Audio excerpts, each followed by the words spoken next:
Hey, get away from me. Hey, what's that? Oh, God, that's cold. What's wrong with you? See, I'm trying to get ready for the winter connection. Come on, Bubbles. Bubbles, where are you? Oh, Bubbles, where are you? Oh, there you are. Oh, there. Come here, young lady. It's winter time. It's your favorite time of the year, Bubbles. Aren't you happy? We're gonna have all your friends in town. We're gonna have a lot of new toys to play with. Get over here, boy. Let's go for a little ride. Oh, we're gonna do some training now. Here we go. Oh, My Little Pony. Oh, come on. Hee-haw, you-haw. How, hee-hee-hoo. Well, folks, this is what we got for you here. Real Deal Media's Winter Collection 2025, and I'm so excited. Well, here's a little Keebler. Oh, there is the Fetzer elf. Yeah, then we have Cast No Shadow mugs and a little cardigan to go with it. And don't forget that wonderful Twilight Zone type of shirt. Then we have the World at War series mugs, and I sure love them, don't you? You're gonna get a little cold and frosty, put a little hoodie on, and look at these boys. They're ready to play right on your t-shirt. But, sure time to say goodbye, Bubbles. Say goodbye. Best deal in town, oh, isn't he just a little cutie patootie? Come on, time to go have a little chicken dinner. It's a deal, partner, put it there. The Real Deal Media's Winter 2025 collection is now here. I am excited. Oh, God. Hey, man, come on. Special shoot's over, get off me. Oh, somebody. God, this happens every year.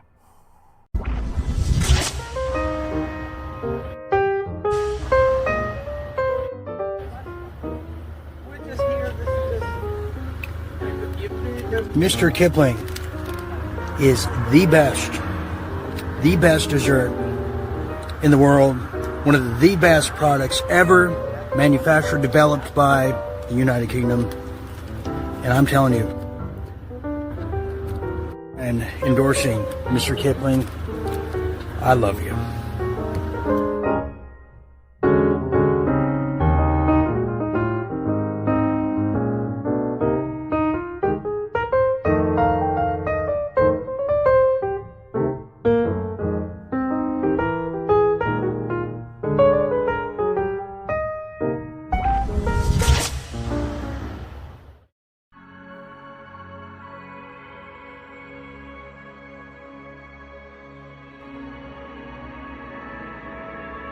Captain's log 25, 26, 6. Dr. Spa and I have been floating in a very unknown galaxy as we took a wrong turn.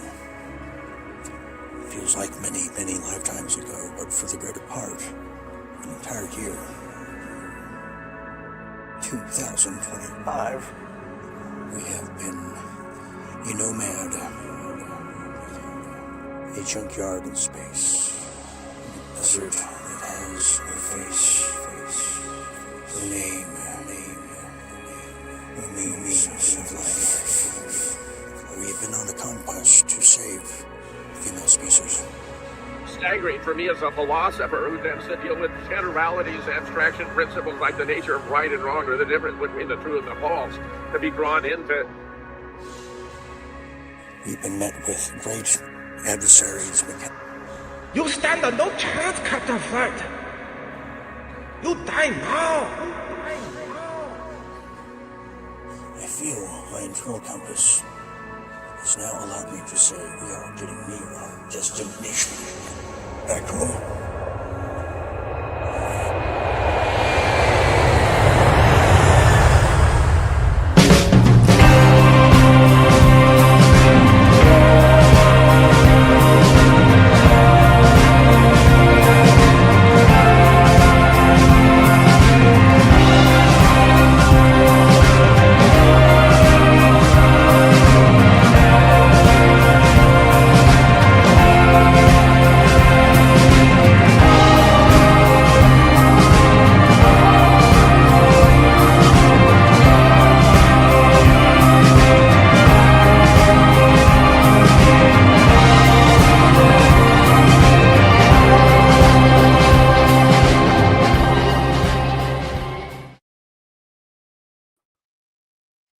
Wow, what an intro as we just orbited right back onto Earth.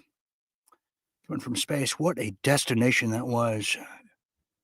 Welcome, everybody. Welcome. Good evening and happy New Year. I am Dean Ryan. Yes, I am. It is so great to be here tonight for a very festive occasion as Real Deal Media is celebrating with you as we welcome 2026. Yes, we are so grateful to still be breathing. Yes, we are. And it's just so good to know that we live in the occupied states of America. Yes, and it's what a festive occasion. As you saw right there, StarTech Enterprise has been floating in no man's land for the greater part of a year, and we caught up with them, and they're trying to get and make their way back home. As you saw, Dr. Spa, the philosopher, right there, and a new adversary. You're going to be seeing a new episodes of that in the new season.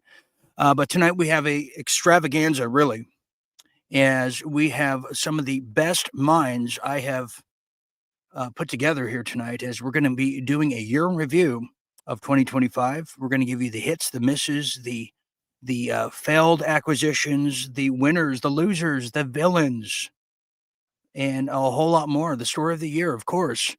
You're going to be getting just a variety of different kind of perspectives here tonight in the first hour, and then in the second hour, as I go for the gusto here tonight, I go for the gold medal.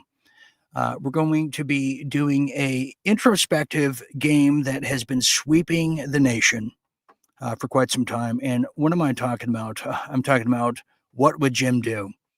And of course, to do that, we would have to have the one and only Jim Fetzer. In fact, let me just introduce him right here now. Here tonight for our New Year's Eve bash. He's going to be co-hosting with me. He is a recording artist, legend. He's a man that has really met all challenges with victory. That's right. He's a man that turned down the role of Spartacus and gave it to Kirk Douglas because he was bored of it. That's how good he is, and that's how great he is. The one, the only, the legendary Jim Fetzer. Jim, so good to see you. Wow. Kirk has thanked me for that, Dean. He's been forever grateful. Yeah, he's so humble. I mean, that was so nice of you to do that. Just, you didn't have to do that, Jim. That was so nice of you. But Jim, happy New Year to you and happy holidays. How have you been? Oh, terrific, Dean. We had a great family Christmas and lots of holiday cheer, and I'm really pleased to be here with you to welcome in the new year. Yes, yes. And I guess, when we look back, which we're going to bring our panel on here shortly, Jim, how do you make 2025, Jim? And as we also get you to lower your volume just a little bit because my voice is so sultry, it's making my ears sing.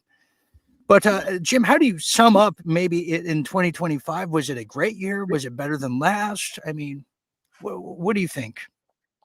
Well, I think it was catastrophic for the Trump administration and U.S. foreign affairs and standing in the world, Dean. I think it was a bad year for the USA. Okay, well, bad year, and I'll definitely give my take on that. It's been an up and down kind of year. And by the way, we are broadcasting. I got to say this too, Jim. We are being syndicated right now on X American News over there. We have the executive producer here who's going to give us the blessings, and he's going to get the champagne and break the ship with it. He'll be here shortly, and it's just okay. So, anyways, we are broadcasting on Facebook over there at the Real Dean Ryan on the travel page. Hello, everybody. It's been a while, as well as Dean Ryan TV over there on YouTube. Hello, and Rumble over there on our very frozen channel, as well as I believe 10 different locations, Jim. Can you believe that? And we might even be, I think we're live in Korea right now, too, for some reason. Someone gave me that rumor as well. We also want to say Happy New Year to all of our Australian audience who already celebrated over there at the Opera House and the Center Point, welcoming in and ringing in the new year. So happy New Year to all of you. Okay, so there we have it. So Jim, this is a lot of stories we're going to get to, and some of them I totally forgot about, Jim. And when you try to think of like the biggest story is of the year, I can't even remember January. I can't remember February. I mean, Jim, we started off the year on a high. We had Elon Musk. There was a new administration. There was all these different ideas that were going to get done. Am I wrong on that? There was a lot of goodwill going into the new No, year. no, you're absolutely right, Dana. We had a lot of promises galore about how this new administration would be one of transparency, and then we found compromise after compromise, especially over the Epstein files, which turns out, ironically, that the redacted files, many of them can be unredacted with a copy and paste method. So what they thought they were concealing is being revealing. And get this, Dean, they got 1 million more files to release. Yes, 1 million more files. That's how just behemoth it is. And but this was supposed to be a year of as we were saying, goodwill, health freedom, definitely. Bitcoin was the talk of the town, AI, and it just turned into more of the same, Jim, more war. In fact, an acceleration, an increasing of war this year, for sure. There was a new pope, there was a lot of people say a new direction for the church, the Catholic Church.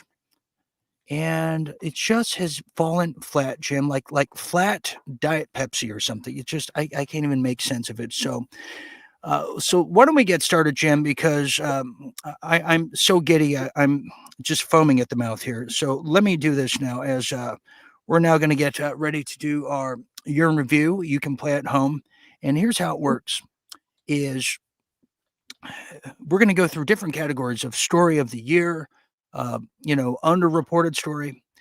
And towards the end, you vote, and you tell us what you think at home is the story of the year, unreported story, villain, winner, loser of the year, etc. And then the winner here on the panel, whoever wins the most votes, they will get a prize, as I told them before the show here tonight. Capiche? Are we all good on that? Okay, so here we go. Let's get started now as we now go into Real Deal Media's year in review. Here it is.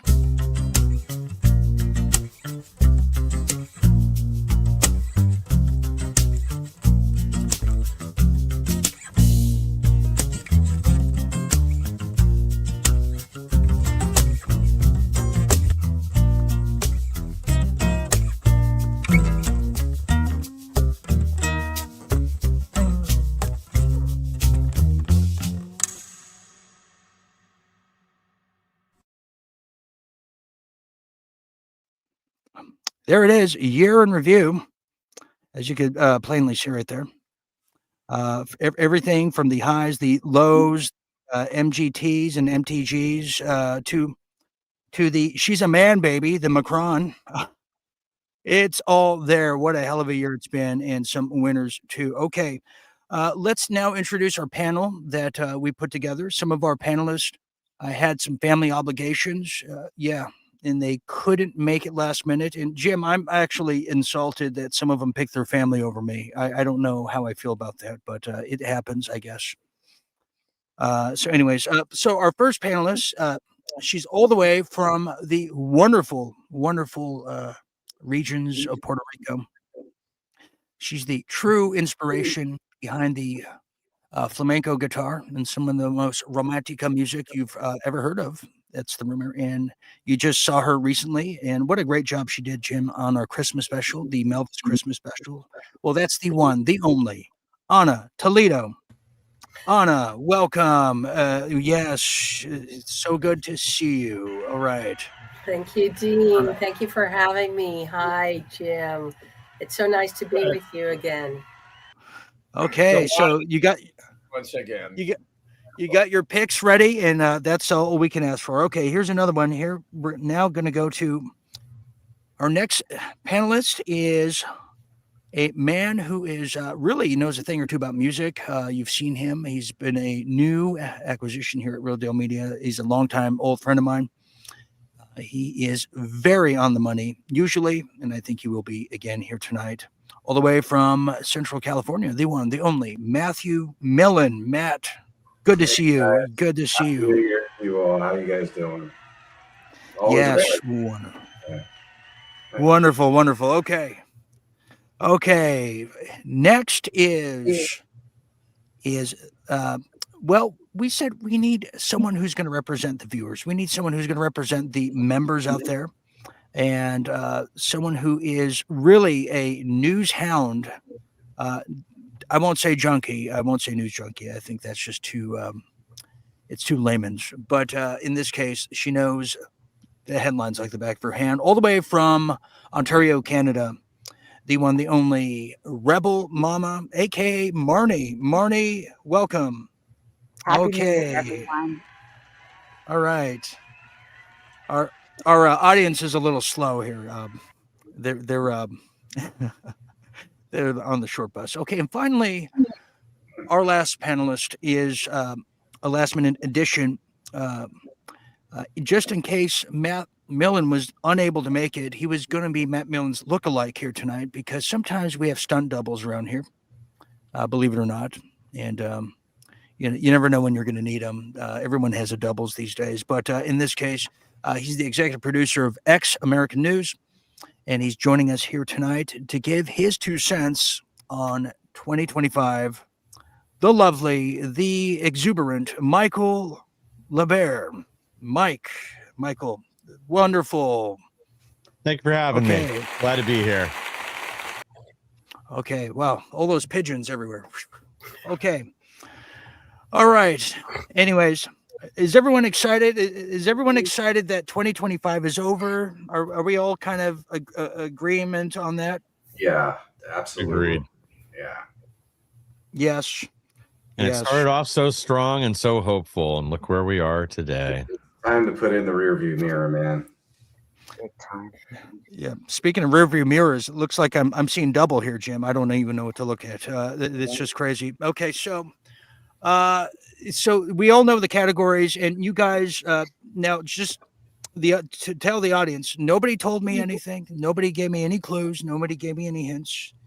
Jim almost did on the phone. I said, Jim, please don't. No. Don't do that to me. I can't. But here's how it's going to work. I'm going to put a chart up here for you. So we're going to start with the story of the year, and I'm going to set the tone of the night, because I have a habit of just really setting the beat of it all.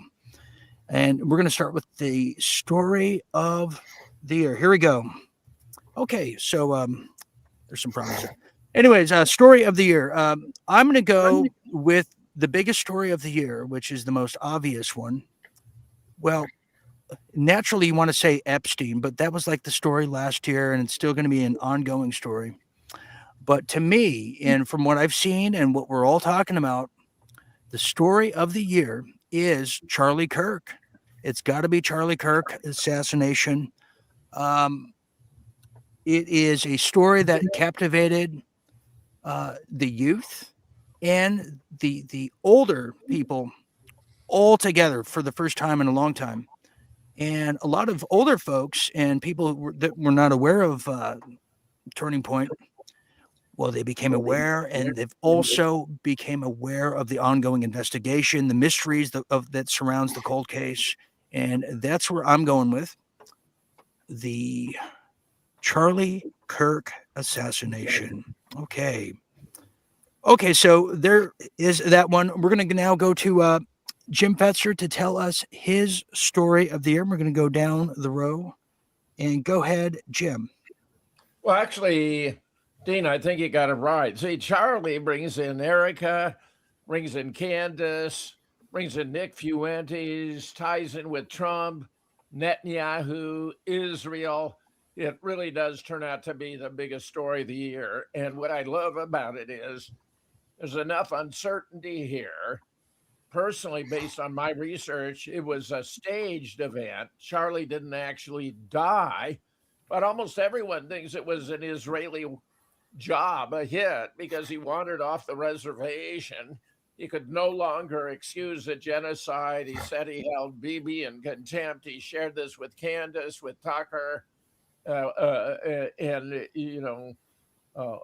with redacted guy. I mean, it's a huge story, sprawling, reaches in many directions, and is nowhere near resolution. That is true. Yeah. Yeah. So that is, it's right there. Oh, and Jim, let's not forget, not to mention the bizarro-ness and the weirdness of Erica Kirk. Not to mention, yeah, that's a big one. And I don't know if you wanted to mention something about that and those leather pants too. I mean, who can forget? Well, Erica's hug with JD was really quite something in and of itself. And she appears to be a complete fraud. She's a very pathetic actress, or weeping over a waxed hand at a casket where we never even saw Charlie's face, where the hand turns out to be too large to be Charlie's.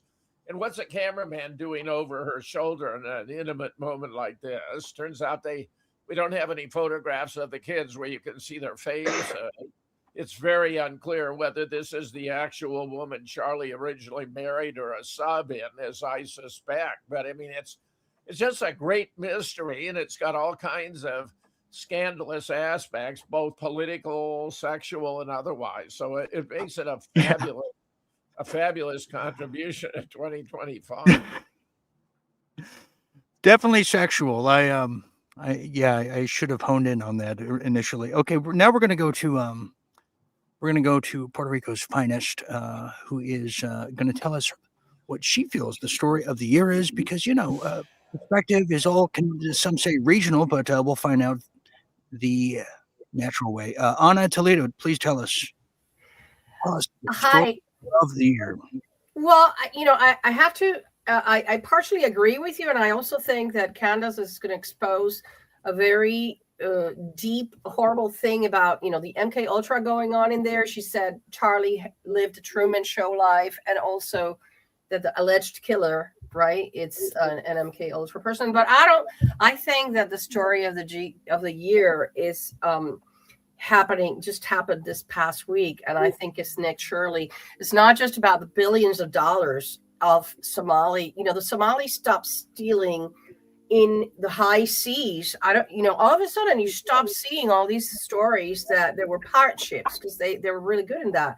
And then all of a sudden they just came here and they didn't have to risk their lives in the high seas, because it was all given to them for, the quid pro quo that we are seeing is going on. And what I think it's magnificent is the 25-year-old getting 100 million views, citizen journalist in 3 days or 2 days. I don't know how long he did it. And he has ignited a domino chain of investigations. And the most humiliating thing is that FBI, DOJ, DHS, all those IRS, with all those agencies with the capacity to investigate and expose this fraud, where were they? Why is it a 25-year-old guy with his partner, David, the guy that is partnering with him in uncovering all of this? Why did it have to take these two normal persons without any security clearance or confidential or anything? They just looked up easily accessible websites, went to the place and did the job that people that get paid for hundreds of thousands of dollars to do don't do. That's why I think it's just exposing the farce that is the government. That's what I think. It's a story in development. It's going to change the face of America, I think.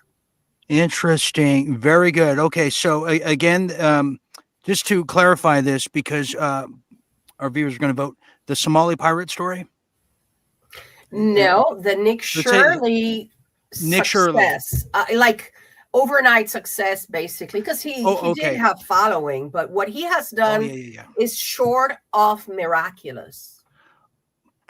Wonderful. Okay, perfect. Got that. Thank you very much. Okay, next we're going to go to Matt, and Matt, there's a lot of things that could be the story of the year, but it's just something that just jogged on my memory here and thoughts is kind of like 1968 or 69 rather. The close of the 60s had a dark connotation to it with the Manson murders The same thing can be said about 2025 with the Rob Reiner death, and grisly one at that.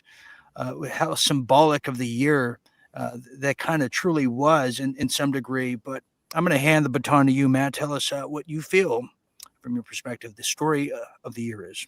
Well, obviously, Oasis is getting back together. But, Oh, no, I didn't want to say it, but yeah, you're onto no, something there. for me, it's encapsulated in the Gaza Humanitarian Fund, the ongoing genocide, because what we're seeing is a laid bare that we're not in the post-colonial era at all. And, many of us who've worked in North Africa and the MENA region have been saying this for a while, that the colonial era is still very much with us. But we are seeing, I think, the dying embers of empire. And in the dying embers of empire, it gets more and more and more cruel. And this genocide and just the moral inversion of like the Gaza Humanitarian Fund. I mean, just the very name is just so insulting to what it was actually doing there. What was it, like 1,000 Palestinians were gunned down near the food center or the aid center? It's absolutely staggering. I mean, I don't know what George Orwell would say about this, but it's just the newspeak is just utterly. Yeah. Well, what was it, Matt? That peace is war, war is peace, right? Am I correct on that? And then War is peace. So what we're getting with Israel and all the enablers in the Western colonial powers is a complete inversion of the moral order. What we know like that, as you said, peace is war, war is peace. It's also a genocide in language, man. That's what genocide does as well. It goes right into the heart of linguistics and how we communicate, and it completely deteriorates that. So now, like, it doesn't have much meaning. And then when they say it, like, they'll say something, like the people and the protest are supporting, the protest against the genocide or supporting the genocide or supporting a genocide of Jews, which is completely, as like, it's just such a bad faith argument and that's being kind. It's more than a bad faith argument, but I think just that ongoing story, because it is civilizational shifting, this genocide. Yes. And I think good point. And ethnic, ethnic cleansing, genocide, and we've definitely been exposed to that this year in a big, big, big way. But very good pick there, Matt. Okay, before we go to Marnie, it's worth noting too. I have to give some, spotlight to the natural disasters of this year. I say that with quotations, but you can just put that there for me. From the Palisades fire to the Texas floods, and remember all the anomalies that came from the Texas floods, like it was a old girls' school. And I was literally on my way to Central Texas, like the day of the big floodings. And it seems to be, in my case, every time I go to Texas, I bring the worst possible scenario of a hailstorm. So the weather, the weather warfare, Palisades, North Carolina, and we still don't know what happened or what's happening to all the displaced. Nobody seems to do any follow-ups on that. So that's just something I wanted to bring up. Okay, Marnie, tell us if you could, because I know you've been keeping your eyes to the ground and your ears to the sky. What is the story of the year there? I think the story of the year for us, we sort of have to divide ourselves into two different camps. There's the people that are watching the show right now that have known all of this for years and have stayed on top of it for years. And it's been a year of disclosure for the normies, which has really been exhausting for the rest of us. Because how many times can you say, I told you so? We knew this was coming. It's not a surprise, but the rest of the world is freaking out. And we've just been grabbing at the cracker crumbs of new information that's come out because of things like Epstein. Every time the Dog and Pony show went on with Pam Bondi waving file folders and getting the normies' attention, what they were looking at was not what we're looking at. They're thinking, "Oh wow, there's files. This is awesome." Same with Charlie Kirk. It was all about awakening the normies, and it was just a horrendous drag on those of us that were ahead of the game. And I think we have to start sort of letting that slide right off our shoulders and say, "Old news, not for us. Move on." Or we're going to get bogged down in the information overload that isn't really meant for us. So, okay. So tell me, just for the record, the story of the year is Well, I was information. going to say Epstein, but especially after listening to what Anna had to say, the phrase that comes to mind with what's gone on in the last couple of weeks with what's going on with the Somalis and all of the fraud, and the fact that a citizen journalist was the one who got the spotlight and ran with it and got the attention of the not mainstream media, the people that really matter, is what some general way back. I mean, I'm Canadian. It's lucky I know where the states are. But I remember somebody in your history saying, it's not what your country can do for you, it's what you can do for your country. Yeah. And Nick Yeah. is the epitome of that. And why somebody isn't banging a drum and saying, you can be the Nick of your state, get out there and find that fraud for us. There should be an army of digital soldiers out there. Okay. And So wrap this sucker up in a week. you changed your answer from Epstein to Anna's, but I got to agree with Anna. It's a call to arms for for people everywhere to do their part and find the fraud. Marnie, due to the rules and regulations, sadly, we can't allow that to happen for the first round, but it's okay then give for me the Epstein. next time. Okay. Last but never least, let's go to Michael, who really pays attention to the political world. And hey, you want to talk about big stories of the year? How about the fact that New York elected Zoran Raman Mamandani, and all hell was going to break loose. The sky was going to fall. The cats and dogs were going to get along. The ocean, locust. I mean, this was a big deal, from a political standpoint. So maybe he'll pick that one. Go ahead. Tell us your pick of the year for story of the year, Michael. Go ahead. I don't think that's the worst thing to happen in the last year. I think it's going to be very bad news for New York, especially with this piece of legislation he just got their governor to push through, where they're now going to force people that were landlords to prioritize selling to NGOs and nonprofits if they list a property and want to sell it. But I'm going to kind of piggyback on what Anna said and expand. I think the biggest story has been the lack of accountability. I think it's been slowly building throughout the whole year that we haven't seen any real arrests, whether this is from the Russiagate nonsense or any other deep state insiders. We keep hearing about it, and we got some charges for Comey and Letitia James and others that were dropped, and they still haven't picked back up. But I think whether you're talking Epstein, you're talking Russiagate, you're talking the deep state, whoever else, the lack of arrest, the lack of accountability. I mean, I think that's right now what the biggest division in the base is people are sick and tired of this. A lot of people are starting to call for Pam Bondi's head. I know that it's coming January 1st. There's going to be a number of big name conservative commentators adding to that list, piling on. But the two things that most of America voted for was mass deportations, and there, at least we have some progress. We are going in. We're going after the Somali fraudsters right now. We're going after where there's going to be a big story coming out in about a couple of weeks about the Haitians here in Ohio that eat the cats and dogs, and what else they've been doing with their time here. The Somali fraud is also spread to Ohio, up to Maine, and I know there's other states in the works right now that they're also taking a look at that this is systemic. And you're also going to see similar fraud patterns with the Afghans that were brought over here.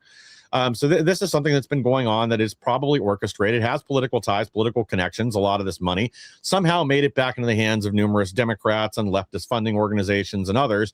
And we're just at the tip of the iceberg there. But to your point, Anna, the fact that Nick Shirley, a citizen journalist, can break this story when a multi-billion-dollar dinosaur media organization couldn't be bothered to look at it. That really tells you where the country is right now. But I do think the lack of accountability and the lack of arrest. We've been hearing for 10 weeks now that John Brennan is about to be indicted, and he's still floating around out there. Well, the walls are closing in. The walls are closing in. That's my favorite phrase. Yeah. Well, I'll wrap this up real quick here. But what the concern I'm seeing kind of on the back end, even just talking to neighbors and people around here, even with these Somali fraudsters, will we see any arrests besides these Somalis on the ground that were literally picking our pockets and sending money back to Al-Shabaab and other terrorist organizations overseas? Will we see anything besides them, the perpetrators, arrested? Because there's 480 whistleblowers just within the state of Minnesota, maybe more than that now, that have come forward. And it's been ongoing since at least 2017. They were sounding the alarm on this. Not to mention, one of the main bills that allowed this fraud to happen was sponsored by Ilhan Omar. She's the one that brought it through, and then her community proceeds to rip us all off.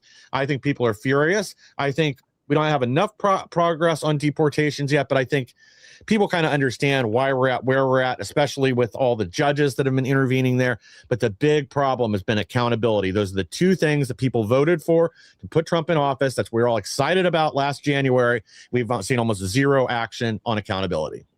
Okay, there you have it. Jim, am I the only Pam Bondi fan? I'm just, I didn't know she was so hated. She just seems so swell to me. She's a mediocrity, Dean. Look at it. She initially reported to Trump his name was all over the Epstein files. Then she said the Epstein files sitting on her desk. Then she said the Epstein files didn't exist. Then Trump said the Epstein files was a Democrat hoax.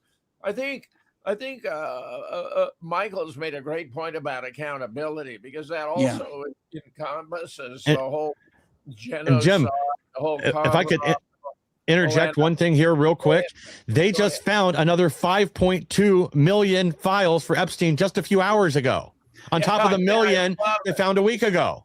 Yeah. Can I interject from the other side just to make a point? Why don't we interject? And as we're interjecting, I just found some Epstein files right here in the studio as well. So I think we're all finding them as we go. Anna found some before the show. Go ahead, Matt. Please interject. On Michael's point, but from the other side. So throughout the first Trump administration, we always got the walls were closing in, or after the 2020 election, the walls were closing. This is the constant. James Comey being the hero, all this horse shit. It's the political elite are playing us, man. Left or right, they're playing. We're getting played. That's certainly what it seems like. It's all theater, man, and that's why one thing I'm happy about the Rift and the MAGA movement is people need to believe that me on what you say more on the progressive side. I'm not your enemy, man. I'm not your guy's enemy. The enemy are still the political. You're his double. You're definitely not an enemy. To Matt's credit, see, I was going to make this point in about 2 segments, but you're onto something, Matt. And but I'm going to wait to piggyback what you're saying. I'm going to let it simmer for a minute, because it sets me up for a spike. What do people say out there? What do you think the story of the year is as we approach 2026? We have people who are just happy to be here tonight, and I love that too. Just jump on Happy New Year's, Dean, and the Real Deal family going into 2025, 2026. Oh gosh, yeah, I know. Mona Alexis says, I'm still waiting for Hillary to go to prison. Remember, lock her up. Yes. Yeah. And what, Marnie, I wish you would have kept the Epstein story, because the Epstein storyline was the beginning of the end, I believe, of the Trump administration and their prowess, their momentum. Because when Donald Trump literally said, oh, you're still talking about that? Only losers talking about something like that effect. That's when he lost his most hardest, supporters, and even people that just voted for him because they wanted Bobby in there, because they wanted, health freedom. I think the Epstein story is going to be around for a long time. It's going to have a long effect and consequences to it. Okay, we got to move on due to time constraints here tonight. Okay. Let's get to it now, as we now continue with our next category of the overlooked story of the year. The overlooked story of the year. I'm going to say kind of what the overlooked story is are the victims of all these weather warfare, these so-called natural disasters. We don't the people that have been affected by the Palisades fire, by North Carolina. It's so many, and they've been overlooked, I believe, because it was like back to back to back to back, and I think that I'll add this too, the Hawaiian fires over there at the Lahaina fires as well. But even though that was 2 years ago, but still, we don't know the after effects and the victims of what happened to all of them. Everyone lost homes. So to me, that was the statement, the underreported story of the years are the disasters. Okay, let's go to you, Jim. Go ahead, tell us the underreported story of the year. Well, it is and it isn't. Tucker being declared the anti-Semite of the year when his blood is red, white, and blue. Is when it was obviously Miss Rachel who was the anti-Semite. Yeah.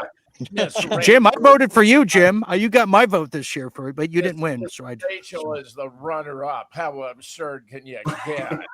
She's a Mr. Rogers of the little kids, and she's a sweet, dear person.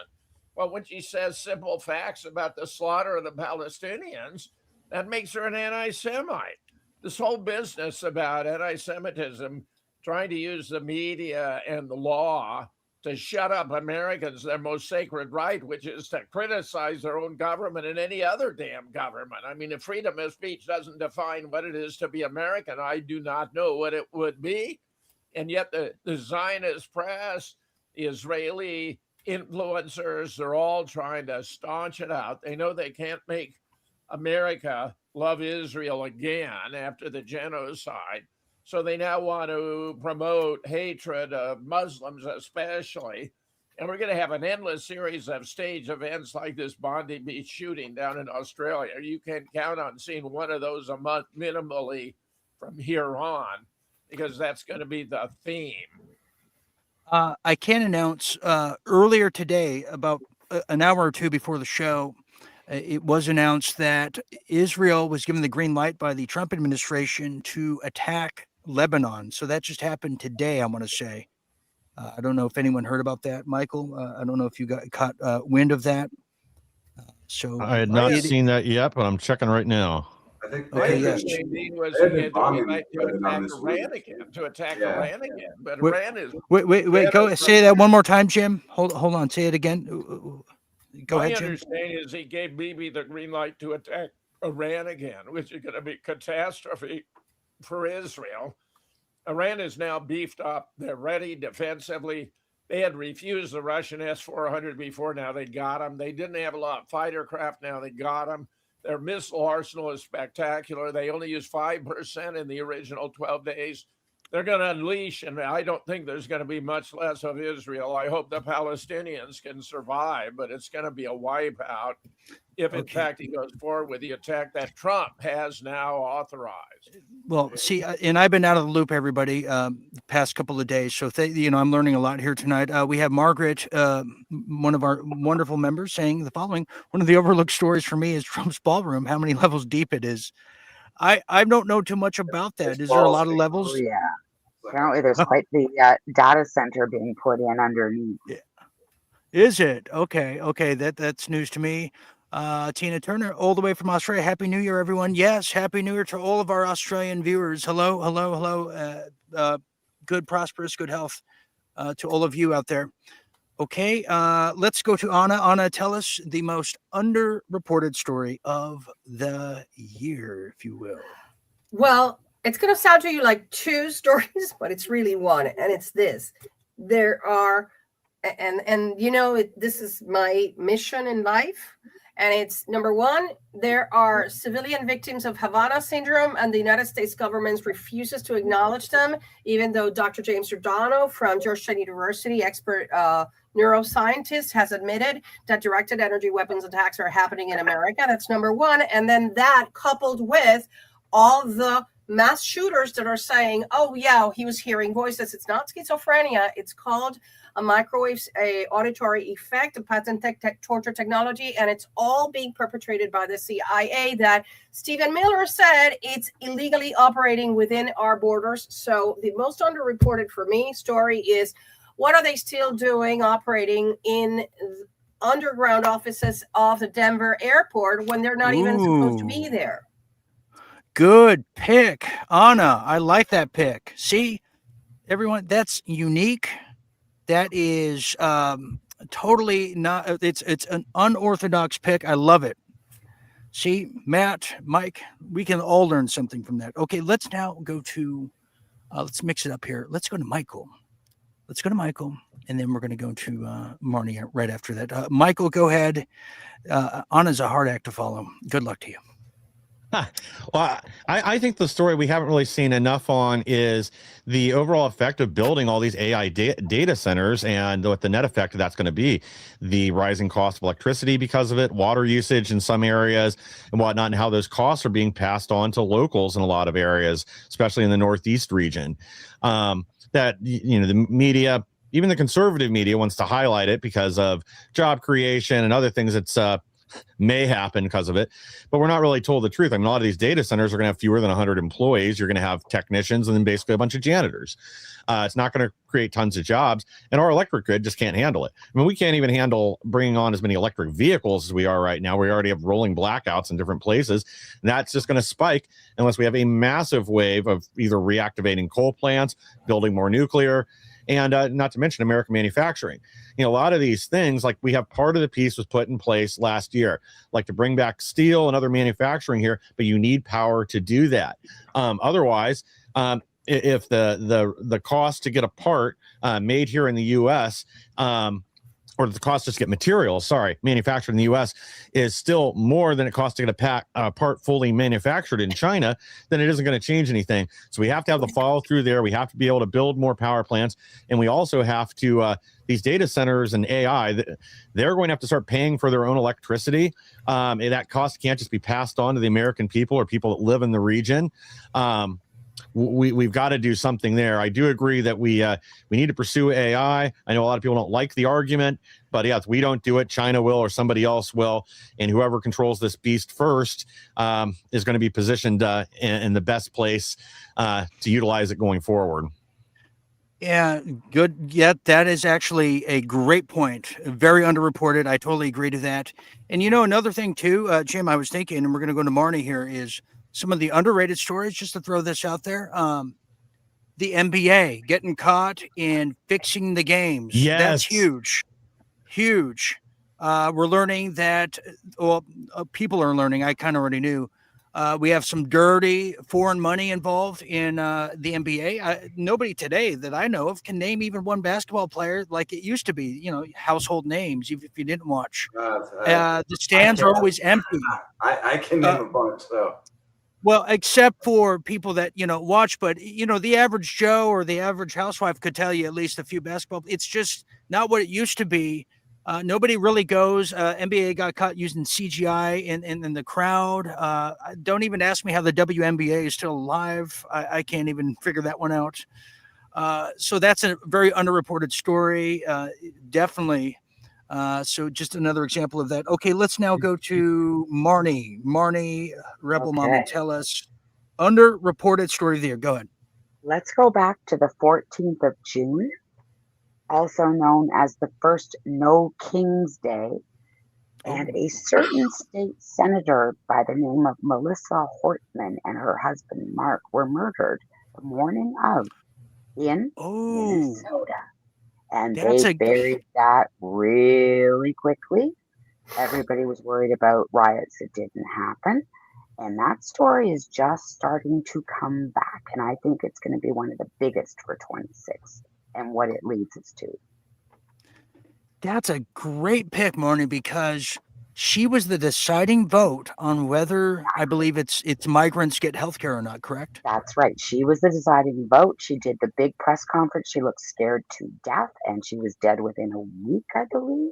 Unbelievable. And that governor, Mr. what's his name? Walz? Yeah, Walz has a lot to answer for. That is so, and that was like right in the beginning of the year too. along with another underreported story, and then we're going to go to I believe Matt's. Yeah, we're going to go to Matt. I'm sorry, I'm seeing double, literally. Another underreported story that happened right in the beginning of January is who remembers the airplane crash? Right when Trump gets in there, about within the same week, there was a huge plane crash in D.C. Remember The one that? in Washington.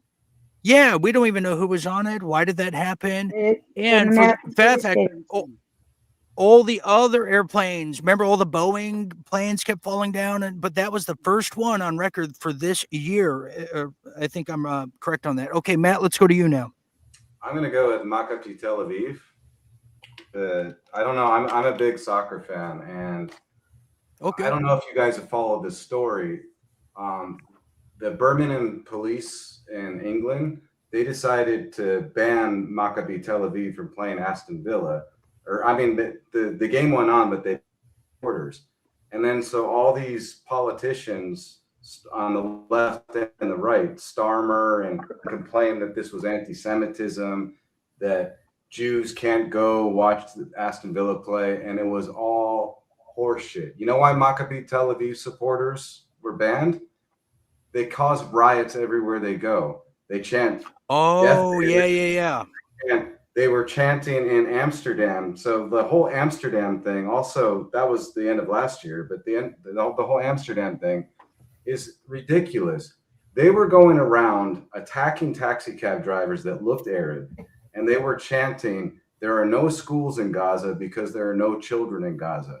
They broke into houses and tore down Palestinian flags that were hung up, and they assaulted a number of people, and then so people fought back.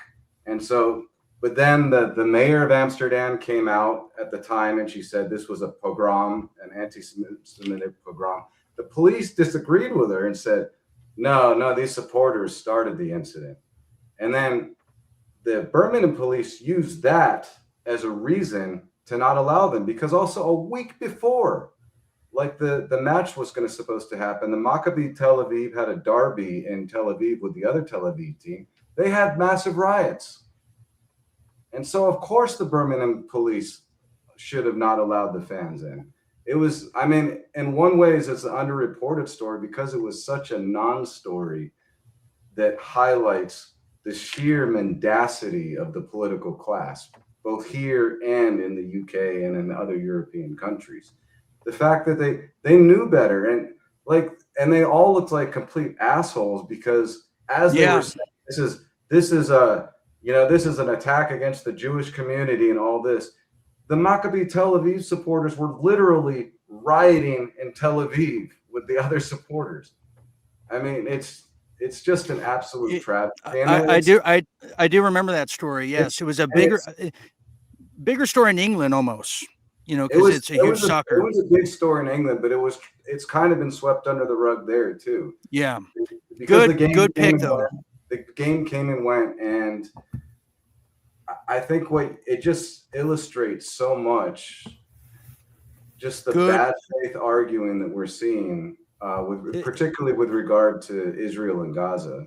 So a very good point you're making on that. Let me put some of these up here. We have Linda Thomas saying, Bon Bingo said this evening on Facebook that the CIA is infuriated. He was upset.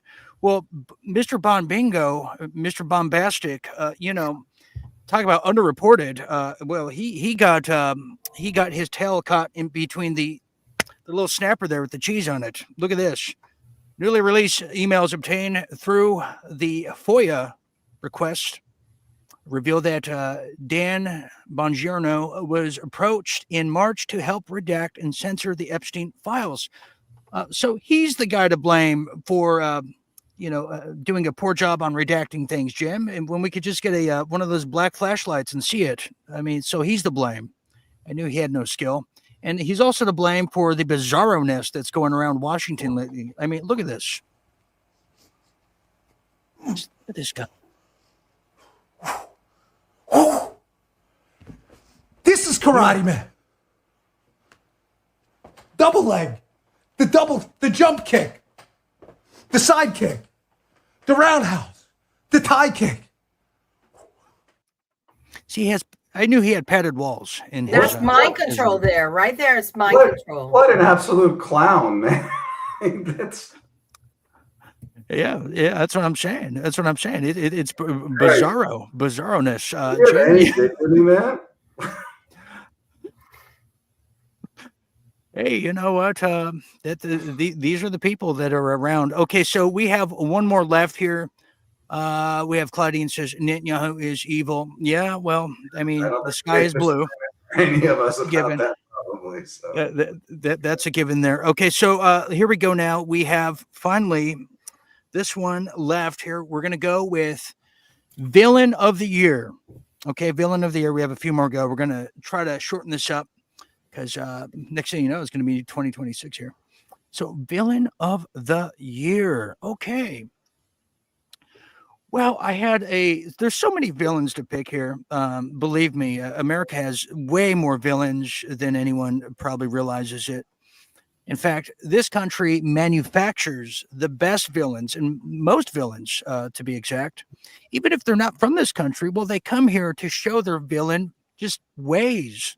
I mean, Netanyahu's been at the White House more than Trump has. Come on. That's a villainous stature right there. We can all learn something from that if you want to continue a life of criminalities.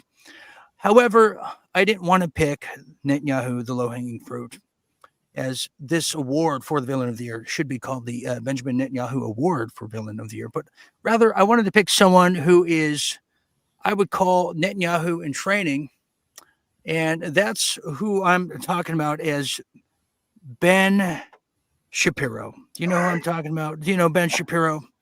A man who has, yes, he's a Zionist, but he gives Zionist a whole nother name with greasy eyebrows. I mean, look at this thing. So that's who is the Villain of the Year right there.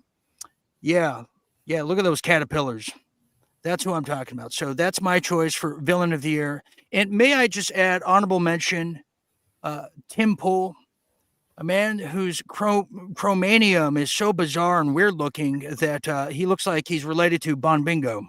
That's how bad he is. So that's my pick with an honorable mention. Jim, feel free to add to that or just agree. It's any pick works. Well, the Villain of the Year this year is the same as for the last 10, Benjamin Netanyahu, and now we sadly have to add his puppet, Donald J. Trump, whom we elected believing he was sincere when he talked about America first, but it's been nothing but Israel, despicable. I voted for the guy 3 times, but he has convinced me he is absolutely not the real deal. He is 100% for Israel, and whatever Bibi wants, Bibi gets. I want to address something here in the audience, if I could, real quick. We have Rodney Palmer, no relation to Harry Palmer, who said, I like Dan. I don't know what he's going through, but you guys can kiss my rebel ass. No. You're going to kiss my ass. That's how that works. I'm not kissing your ass. You know why, Mr. Dan Harry Palmer? Because I just showed you what Dan was picked to do. He was redacting the Epstein files. So I know what Dan's going through. But you know what you're going through, Mr. Rodney Palmer? You're going through a level of just low, inefficient IQ. So you kiss my ass, and then you kiss Jim's and everyone else's. Okay? All right. Let's go to... was he inviting us, or was he... Yeah, that was... Well... Maybe that's what he wants. Palmer. Yeah. Rodney Palmer. Okay. Sorry about that, Anna. That's how I got myself through college, so I'm pretty skilled at it. So we have to take care of business when it counts. Okay, go ahead, Anna. Feel free to follow that one there.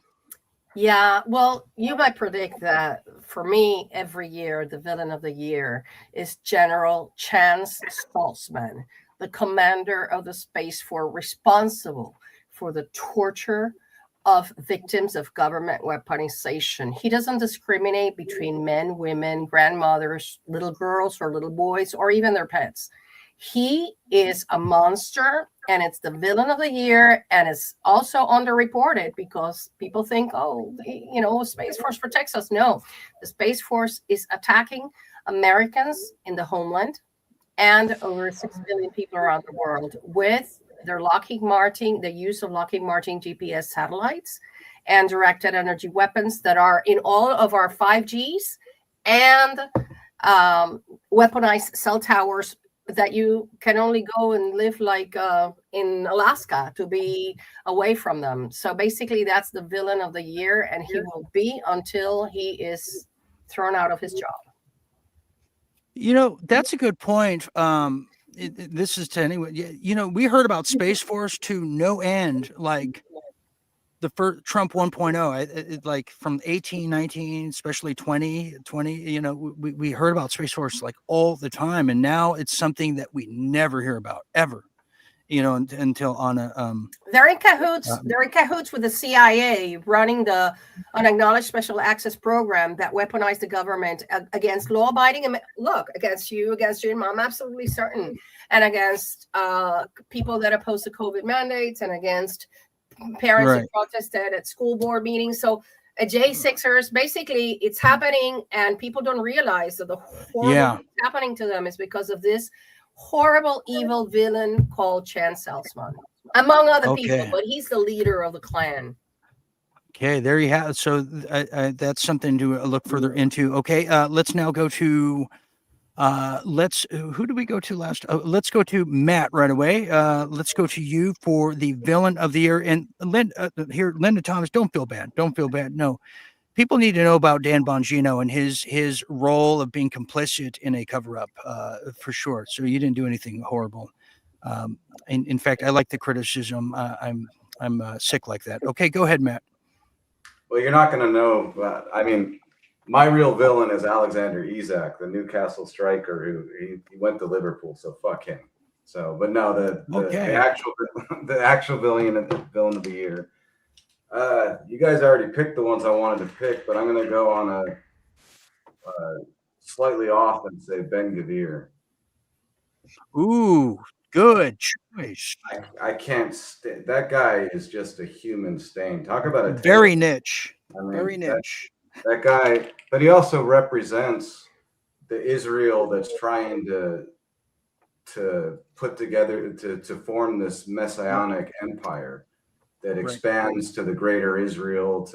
I know I keep on bringing up Israel, but that expands to Iraq, Syria, Lebanon, the Sinai, and Egypt, and he and his absolutely nuts settlers that support him represent that, and represent this push to the very far edges of extremism that we're seeing with so many Israelis. So, okay, good pick, Matt. Very niche. I like it. I like niche. I like uniqueness. Okay, now let's go to Marnie. Let's go to you right away. Tell us the villain of the year. Well, and I don't know if go for it. If you'd really say villain at this point. This was the one I picked for person of the year, but I think it still applies. And we really haven't seen the fallout just yet. But to give you a hint, its portrait is hanging in the White House with all the other presidents, but looks a lot different. And that would be the Biden auto pen. And we're going to find out all the evil that it was hiding in 26.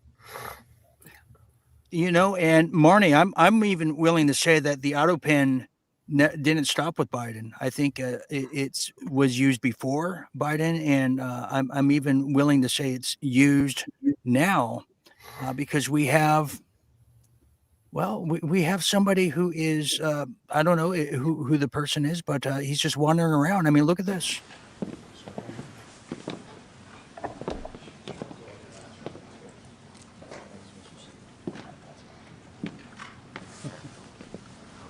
Nice metal. It's not bad.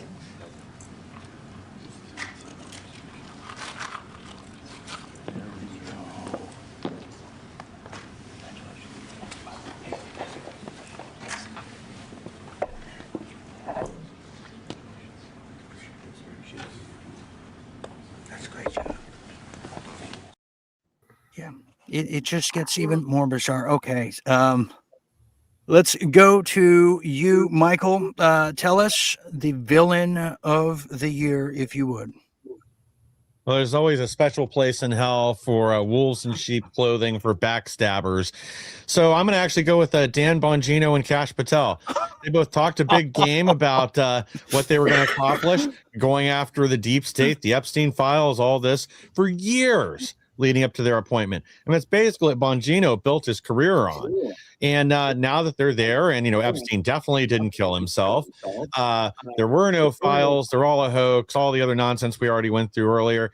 And again, just the lack of action on any of this stuff, any real investigations for the FBI or firing all these corrupt agents.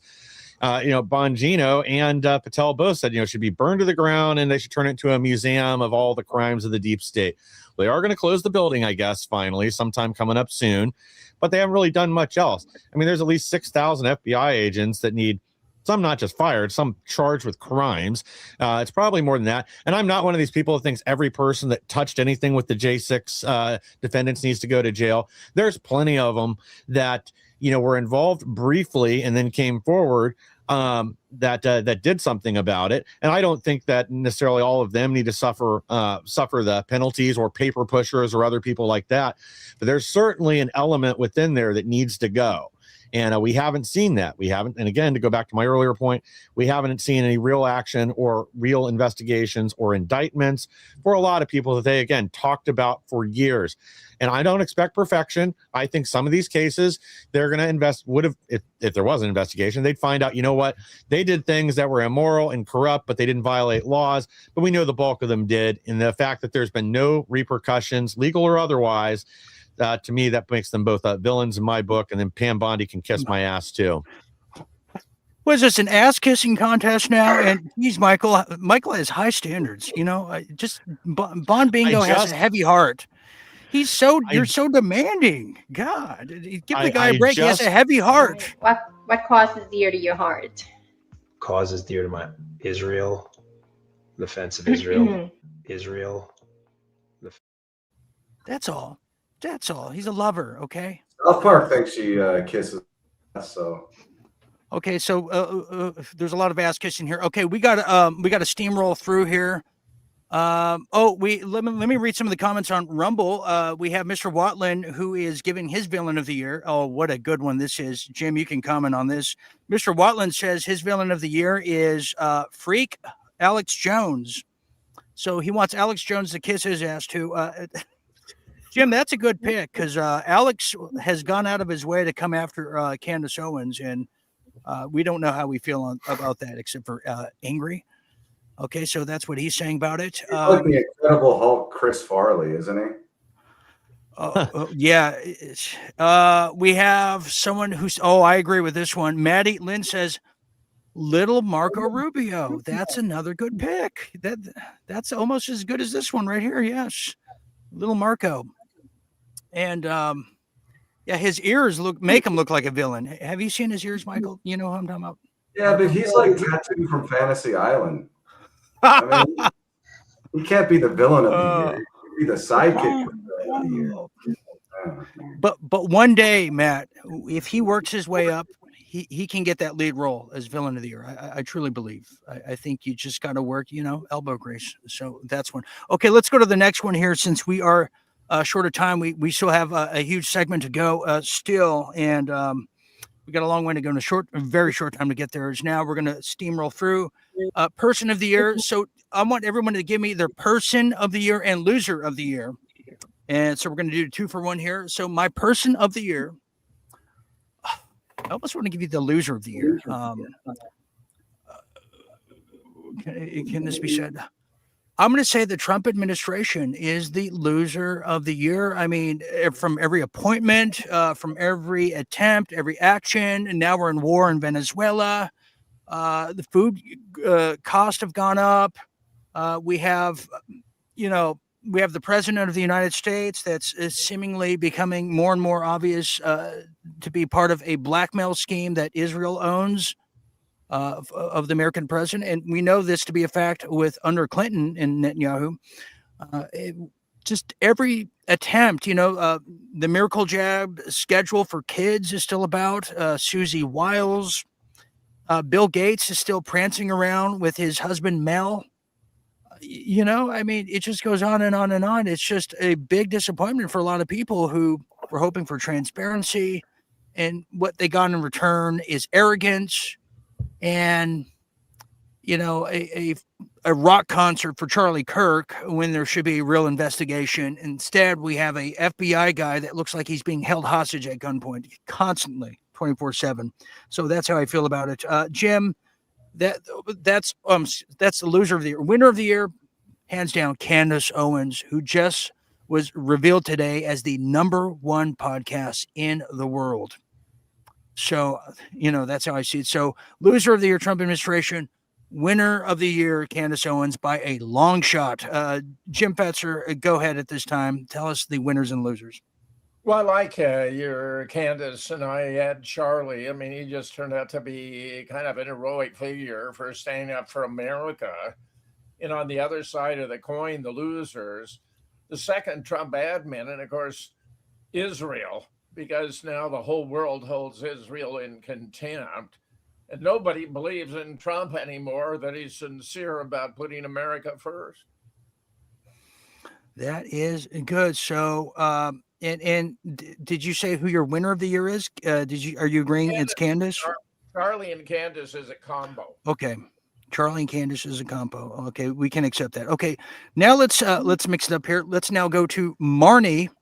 Tell us your winner and loser of the year, if you would, at this time. Go ahead. Well, I would say winner of the year, I've got to go with Nick, the on-the-spot reporter. He has really opened things up for the citizens. I think he's sort of the hero of the year. And loser, got to give it to San Francisco's Nancy Pelosi.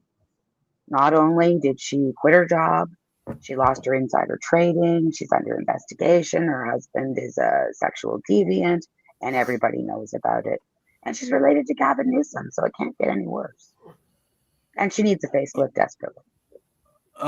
Yeah, you're right about that. That's unforgettable. And may I add too, just to throw a Canadian component in it, Pierre, total loser over there in Canada. Even though it was late last year, you think he would have made a big stink about it this year, but I just want to throw that in there at this time. Okay, let's now go to Michael. Tell us your winner and loser, if you will. Go ahead. I don't know who the biggest loser was this year, but I think the winners were these independent journalists. Obviously, most recently is Nick Shirley, but there's been Nick Sorter breaking a lot of these stories, going out there and combating Antifa. I think there's a lot of citizen journalists that have gone out there and made a name for themselves. And I do have the biggest loser. It's been the mainstream media. Trust in the mainstream media fell last year following the election. They lost, depending on what network you're talking about, 45 to 60% of their audience. The MSNBC or Miss Now or MSNO or whatever they're calling themselves now, they've already, just since rebranding, lost about another 11% of their audience.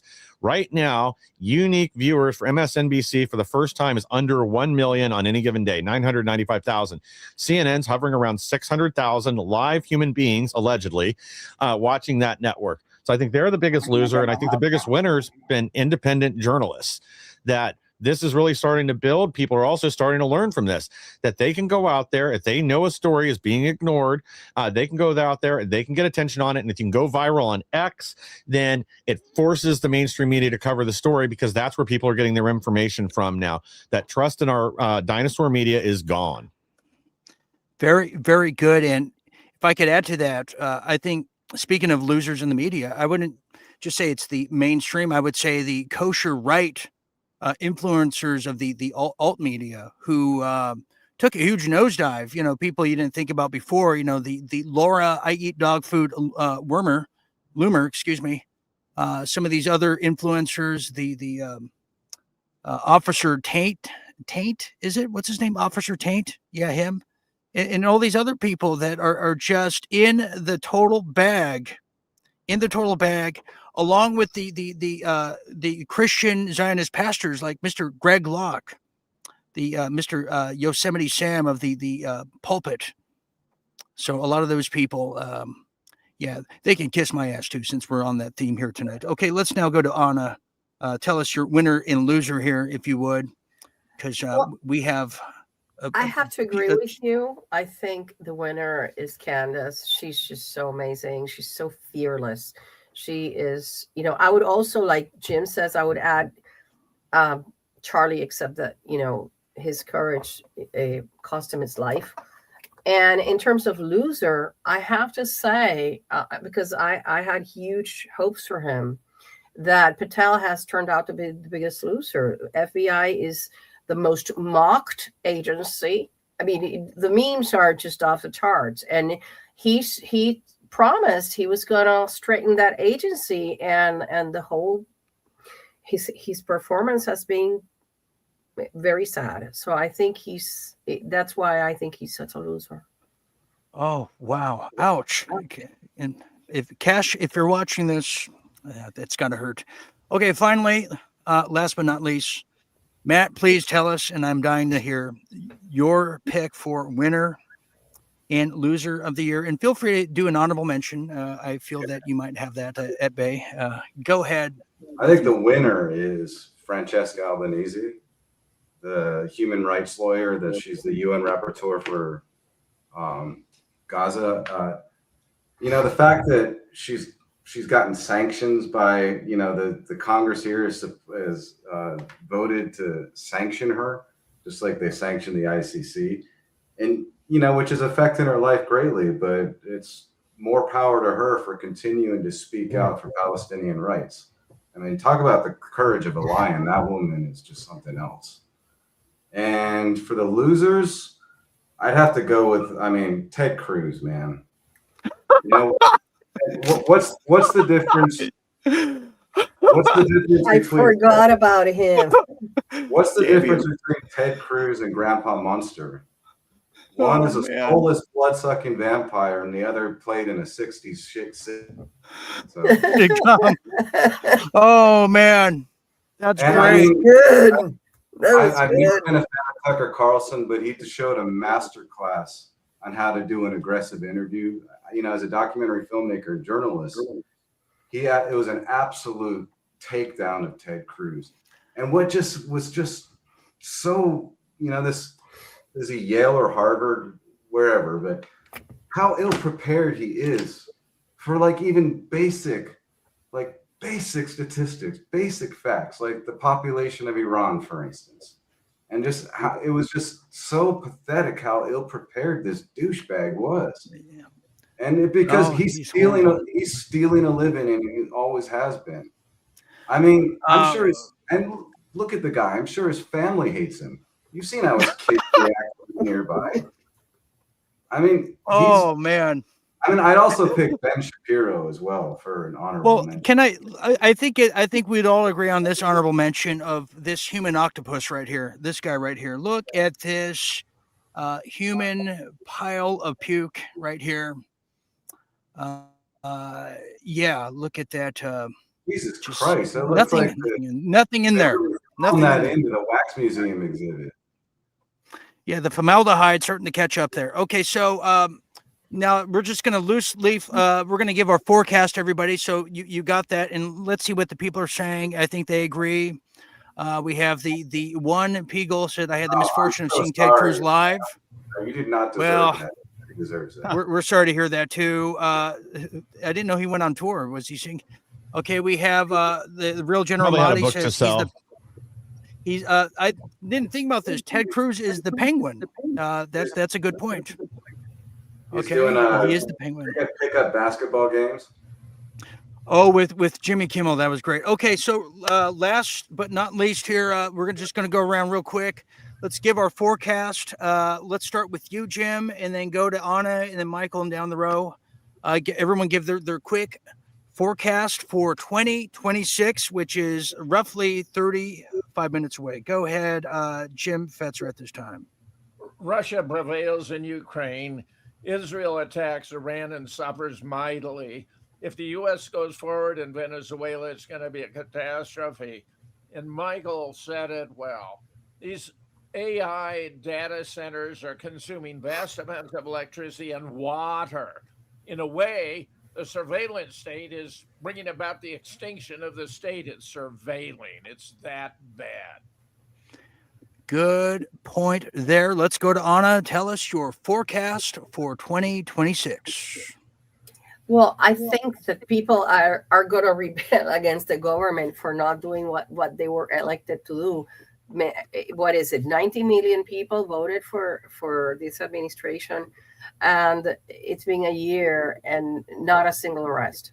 So I think that we're going to see more citizen journalists going out there. We've already seen the proliferation in the past few days, and they're just not going to stop until they hold these people accountable. You have to do what you were elected for. Not that they necessarily will do it, but I think it's going to be positive in that sense, because a lot of things will be exposed by people that are just passionate about making America a good country.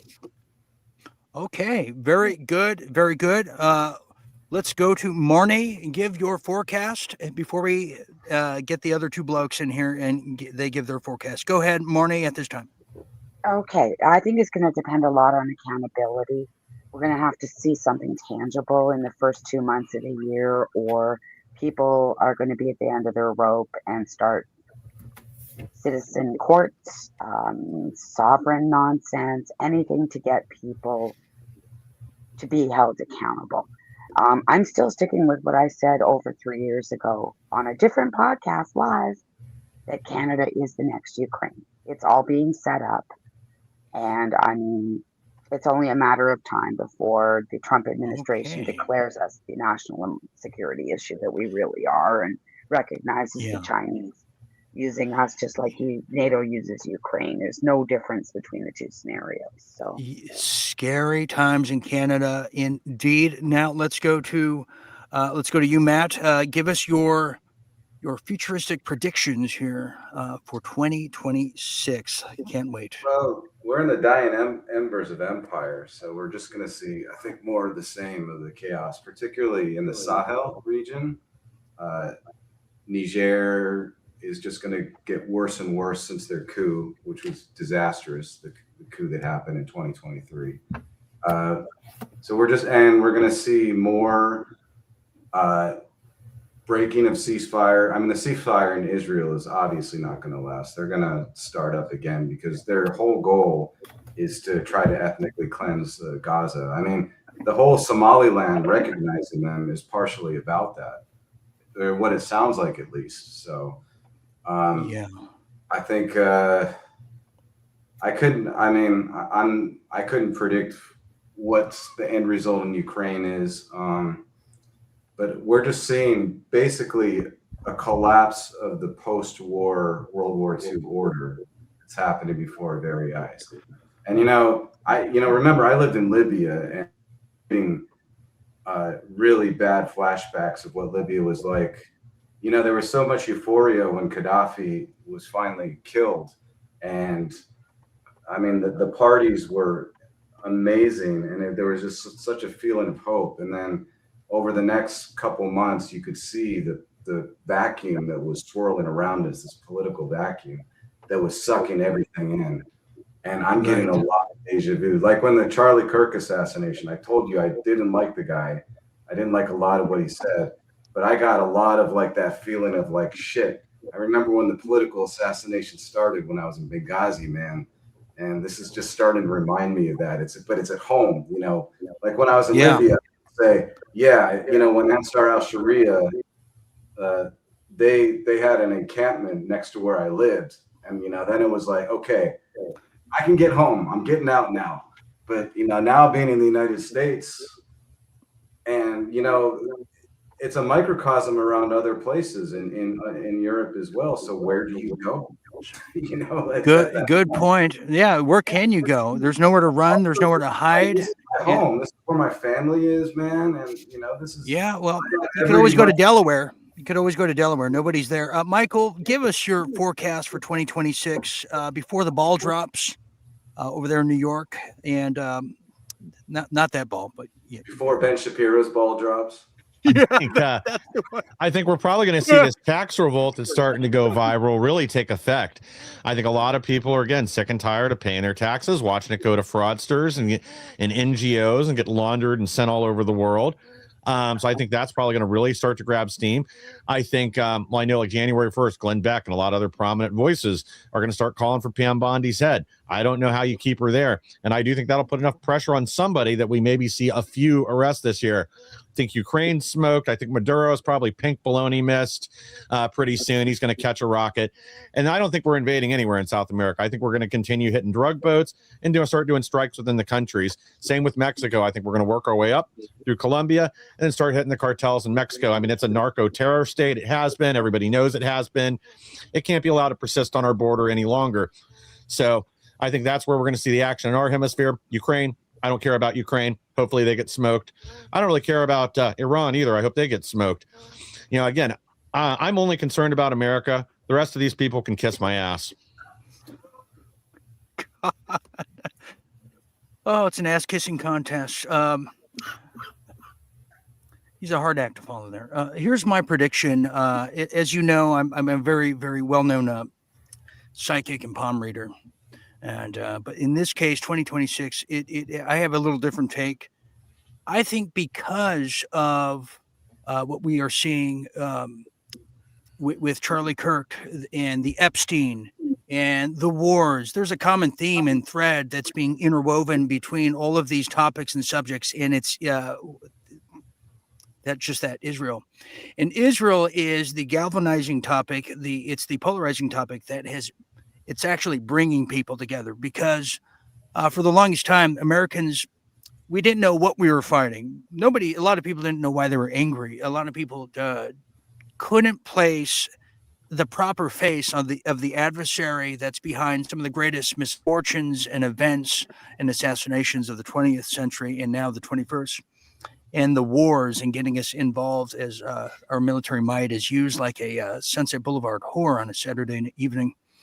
And I think that we're going to see a lot of unification in the United States and throughout the world because if we don't rid a foreign adversary who is blackmailing our politicians, even our American president, and committing assassinations as masquerading as security guards, if we don't rid that, then we're not going to have a country. We're not going to have a House of Congress to, debate about taxes and tranny bathrooms and all that stuff, which was given to us as a political fodder by the very people I'm talking about.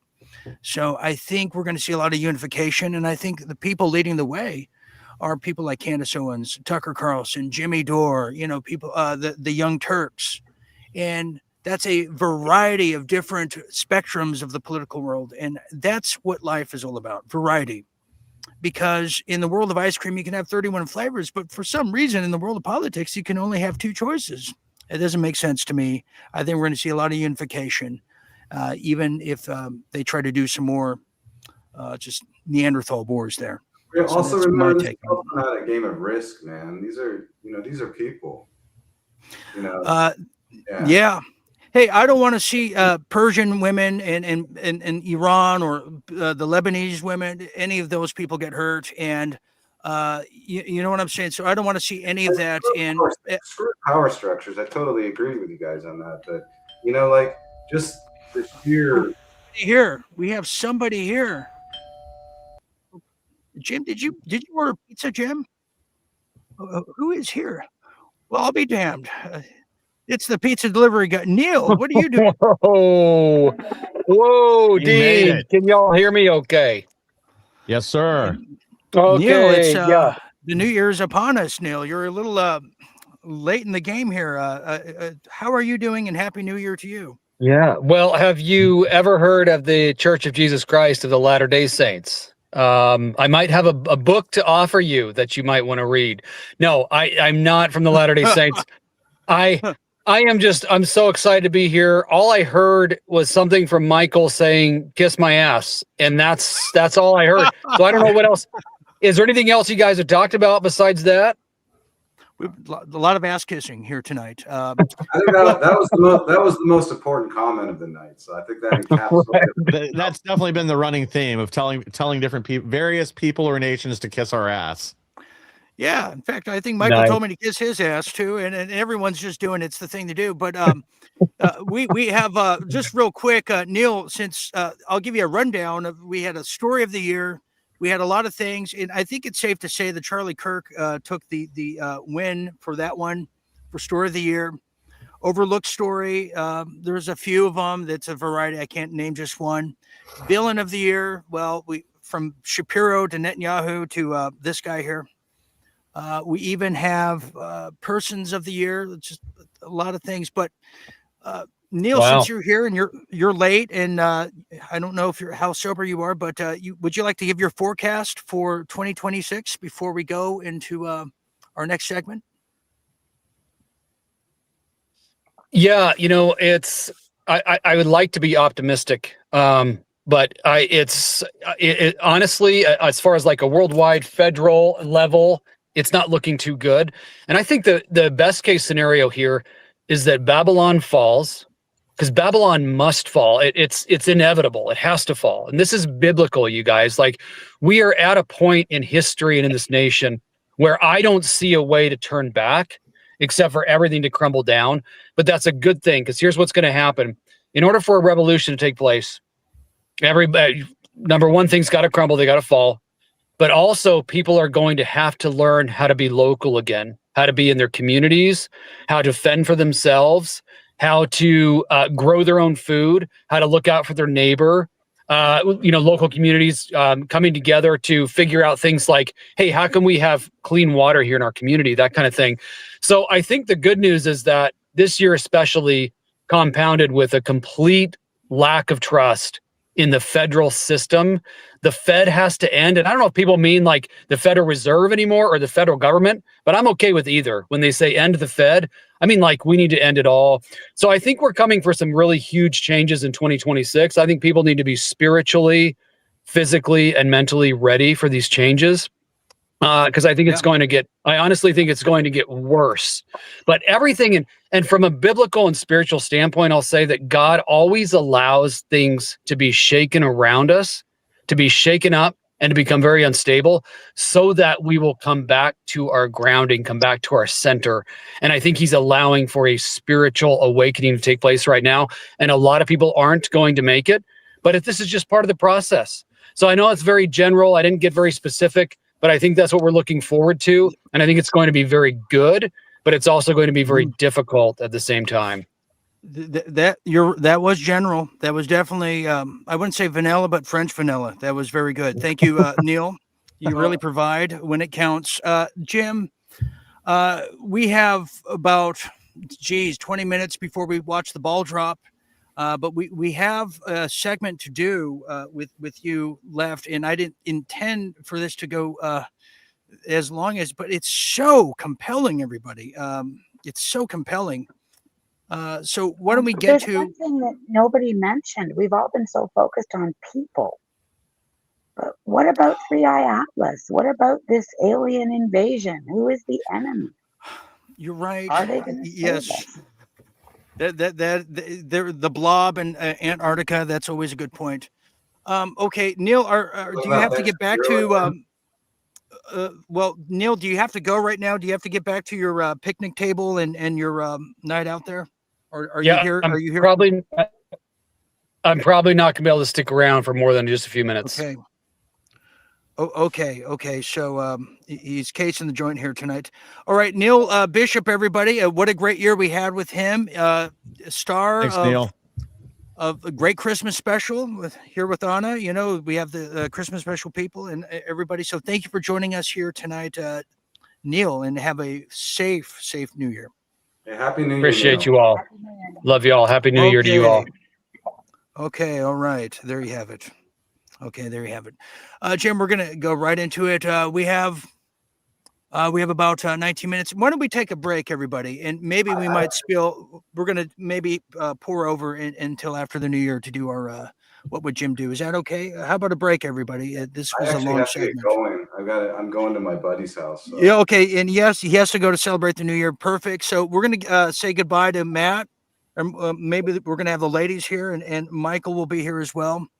And Matt, you did a good job tonight. Oh, it was great sharing the panel with all you guys. And Yeah, thanks Happy for New Year joining, to Matt. all of you. Yeah, real pleasure. Yes. meeting Okay. all of you. Yeah. Okay. We're gonna take a quick break, everybody. You are watching Real Deal Media's New Year's Eve, just a celebration as we count in the New Year's with all of you here. We're gonna take this network break here, and we're gonna bring our panel back as we have some more festivities for all of you here tonight. And I heard there's gonna be a big after party too. Did you hear about this? And maybe after the game that we play here, you're going to find out what kind of after party that is. So don't go anywhere. I'll be right back after this quick little message here. Stand by.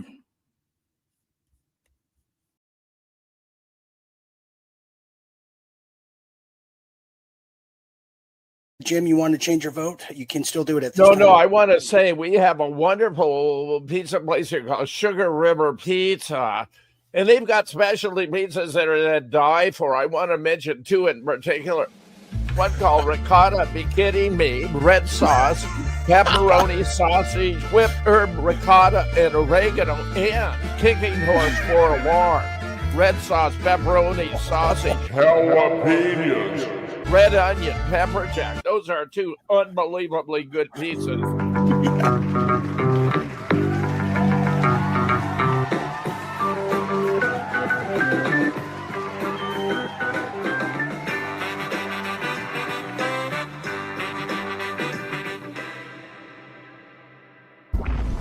Jim attempts to date again in 2025, and the following happens. A, gets frustrated with all the toxic masculinity talk and punches out a millennial. Or is it B, goes on a date and starts reminiscing on his old Marine days, ask his date if she wants to go to a titty bar. Okay. That might be the answer right there. We may not have to go any further. Is it C, recites French poetry and begins to develop a French accent that never goes away? Or is it finally D, realizes everyone is miracle jabbed and decides to read the paperback edition of War and Peace? Wow. Okay, Jim Fetzer, tell us what happens on this date in 2025, if you could. Well, I go on a date, and after a couple of Moscow mules, I start reminiscing about my old Marine Corps days and how much I enjoyed titty bars.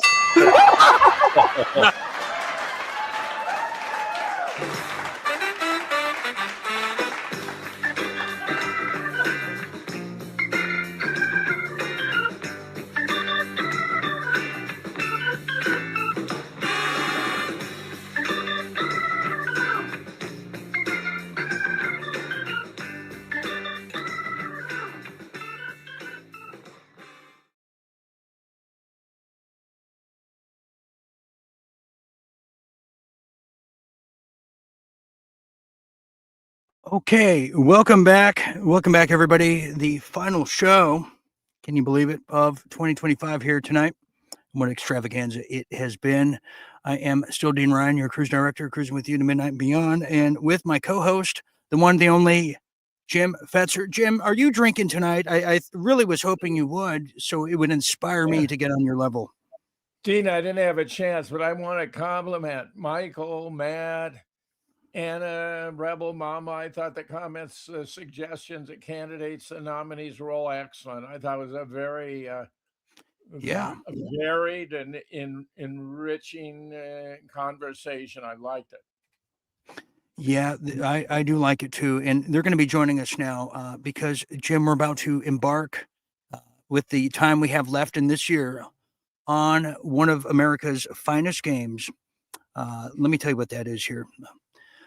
Since we have some time left, we're now going to venture into a very, very popular game that is sweeping the nation. And if you don't know what it is, you're going to find out here, if you're new, that it's a question that's often asked of what would Jim do? What would Jim do? What would Jim do? What would Jim do?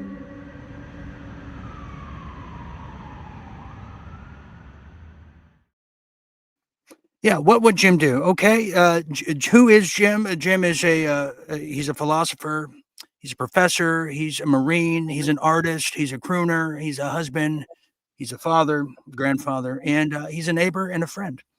There's a lot of things. He has a lot of culture, a lot of experience, but there's one thing he doesn't do, and that's tells a lie.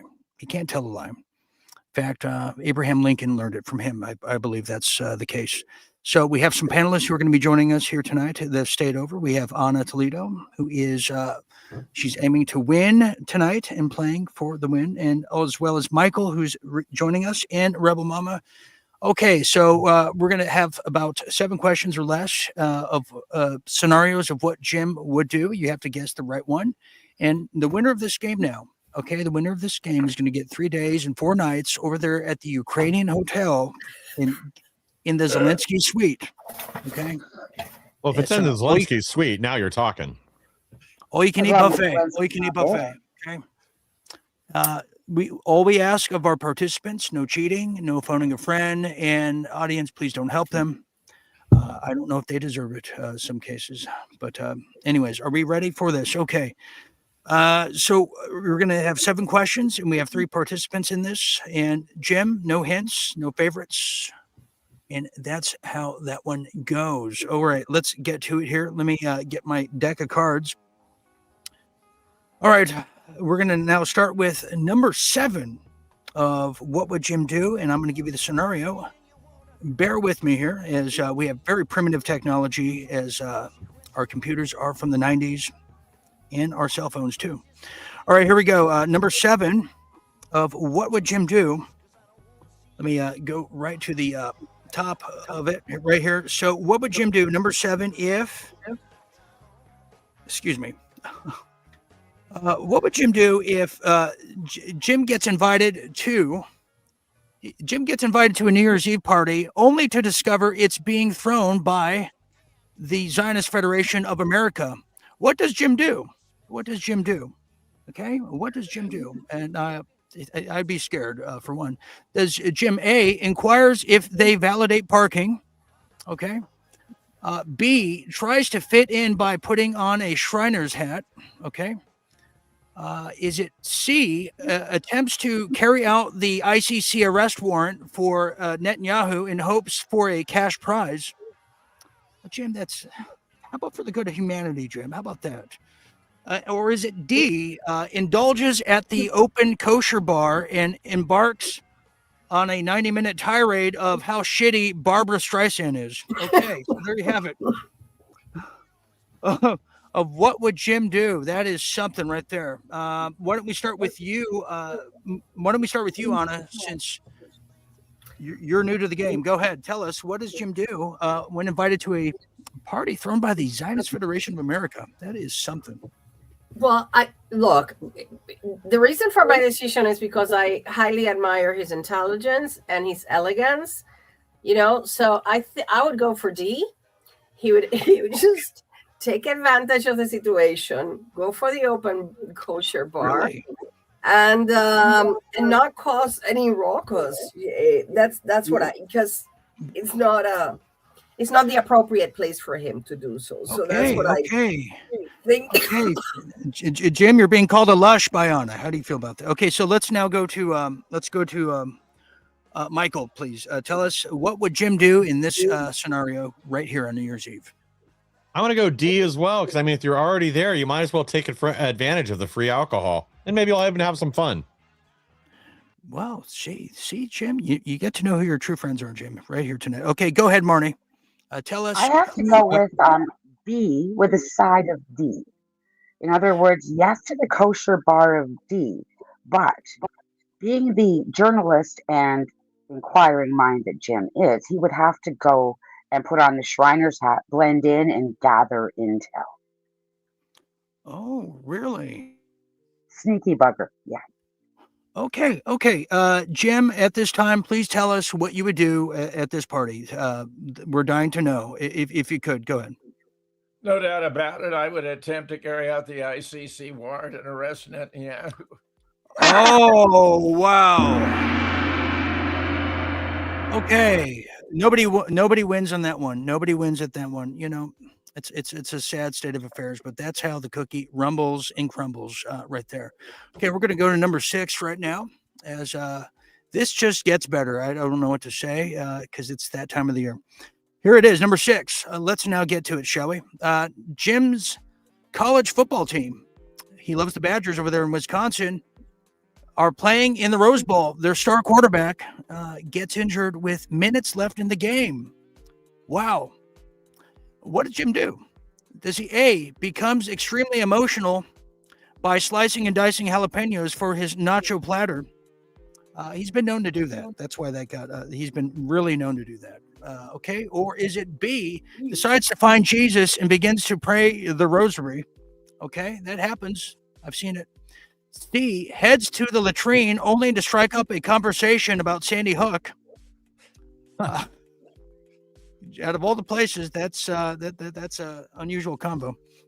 Or is it D, charges the field, slaps the head cheerleader on the ass, and yells, "Put me in, coach"? Okay, there we go. What would Jim do in this case? Let's go with you. Let's start with Marnie this time. We'll go backwards. Well, in keeping with the theme of the night and kissing ass, I have to go with D, except this time it's slapping ass. No question about it. Very, very scientific choice and pick there. Okay, let's go to you, Michael. You're the lucky Pierre in the middle. Go ahead. I'm going to go with A because it's probably the most realistic answer. Okay, you must know he likes his jalapenos because that's true. You saw the commercial. Okay, I very did. good. And Anna, what is your pick at this time?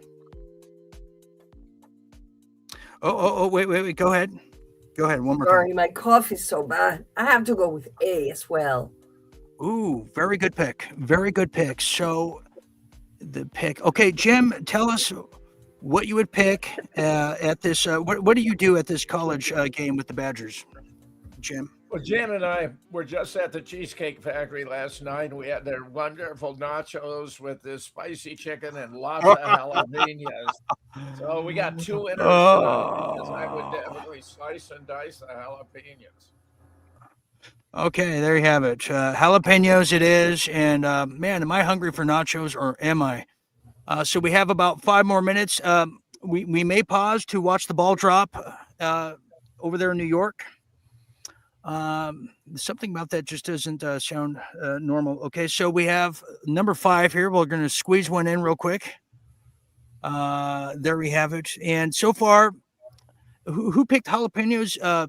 Michael and Michael and Anna both. Okay, Yep. so it's you guys are tied in the lead, and Marnie, you're in last place. And I can only tell you to catch up. Or Unless you start don't want to go to playing Ukraine. Yeah. Yeah. Zelensky sweet. Yeah. What's wrong with the Zelensky suite? Okay, here we go. Number 5 here is this game is very enthralling. Jim, I'm sweating profusely. Here it is. Number 5 at the football stadium. Okay, at the football stadium, ICE and DHS are present, implementing a mandatory search. Okay, they're searching. It's been known to happen. It happens. What does Jim do?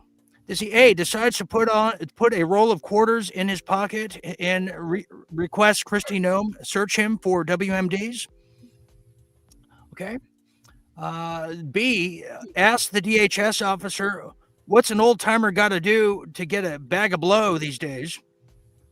I don't know why you would say that. Heck of a sense of humor.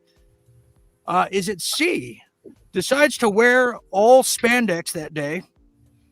Okay. Or is it D, confuses DHS with a parcel delivery company and hands them a medical folder containing samples for his upcoming urology test? That's all possible. There you go. So, boy, that New Year couldn't get here fast enough. Why don't we start with you, Michael? You seem to know how to save things. Go ahead.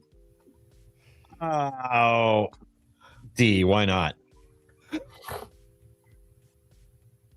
Okay, that's possible. I got nothing on this one. Sorry. Okay, we'll go to you. We'll go to you next, Marnie. Go ahead. Got to be A. Anything to do with Kristi Noem, you guys are just putty in her hands. You think that would be the obvious one? You would, should be, would be, could be. Okay, there's that one. Okay, then let's go to you, Anna. I can't fathom Jim wearing all spandex. So I have to say B. S.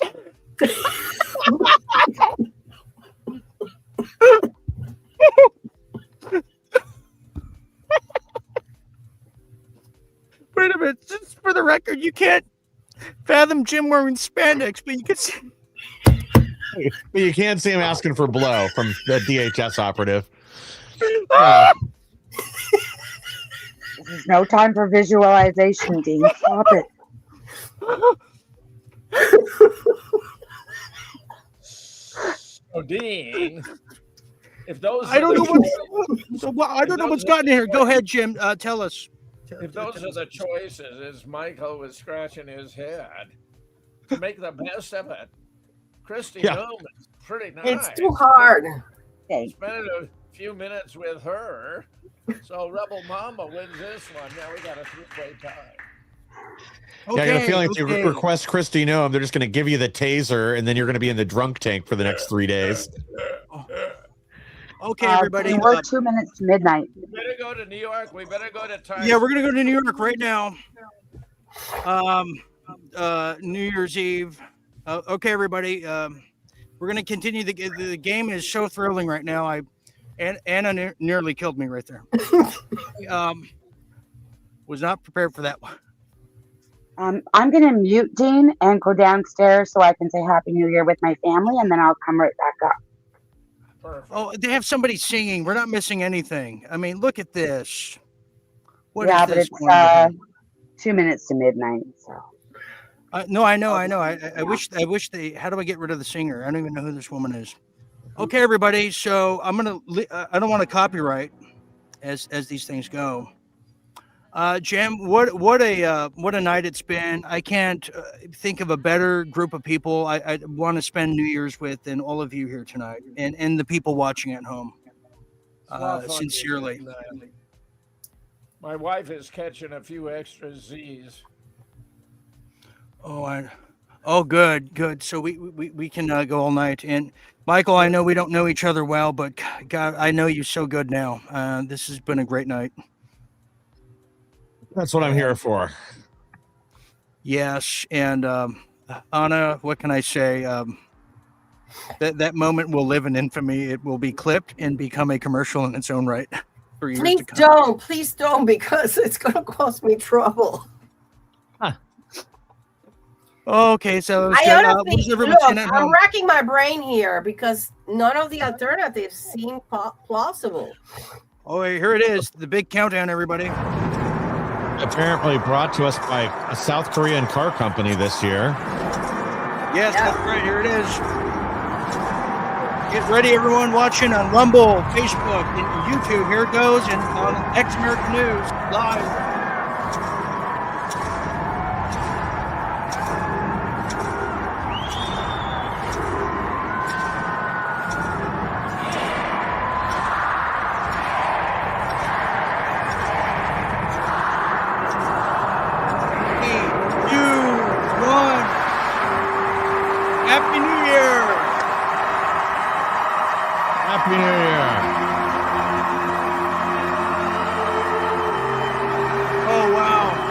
Oh my God! The mayor of New York. There's Zorhan Mamdani and his new boyfriend. What's Michael look like? 2024. Happy New Year, everybody.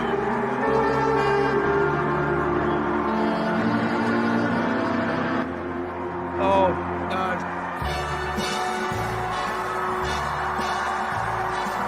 I mean, happy 2026. I take it back, not 24. Jim, do you remember where we were 2 years ago when we did this? Oh. You got to remind me. Have some great New Year's. This is the second New Year's Eve celebration right here at Real Deal Media. with Jim Fetzer and Dean Ryan, with our friends from across the world. We want to just give a virtual hug to every man, woman, and child who is out there tonight. You are not alone. We want to tell you how we appreciate you. We love Jerry's kids too.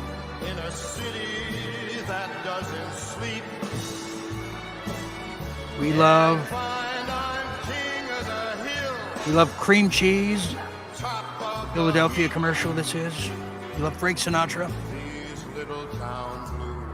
Jim, have you ever spent New Year's? Obviously you have, Anna. And Jim, have you spent New Year's Eve in Times Square before? Yeah, I way back when, dude. That was my college town. Oh, wow. So many people getting engaged right now. I was there for the 99 to 2000 New Year when I was still in high school. Excellent. Really? Wow. For Y2K. Yeah. We even had a local video store. We went to return movies the next day we'd rented. They charged where the computer said we owed them 100 years worth of fines. Wow. Well, I'd love to tell you what I was doing Y2K, but I'll wait till we're off air. Yeah. Is that good? Liz Marchand, Happy New Year to you. Seth Black says, yuck. Okay. That's what he feels about the new year. Thank you. Happy New Year to you all. You too, Claudine. We love you. Long time. Dr. Detroit, you're my favorite doctor right next to Kevorkian. Thank you for being here tonight. Maddie Lynn, virtual hugs. Lena Star Moon, the Munchkin says, Happy New Year, Jim, from the Munchkin. Happy New Year, Munchkin. I wonder if they'll have enough Norcan on hand for everybody celebrating in Philadelphia. Yes, I could go for a Norco right now myself. I'm a little in pain. Norcan. Oh, I said too much. Too late. That's when you had too many Norcos. Yeah, I was going to say my foot hurts a little bit. Oh, Anna. What is Puerto Rico just in fireworks right now, Anna? Oh, yeah. Till 2 a.m. They won't stop. Fireworks, and it's just party. Yep. The party continues. And no cold weather. No cold weather. No cold weather. Big Happy New Year to Dave, Real General Mahdi, Maddie Lynn, Mr. Watlin.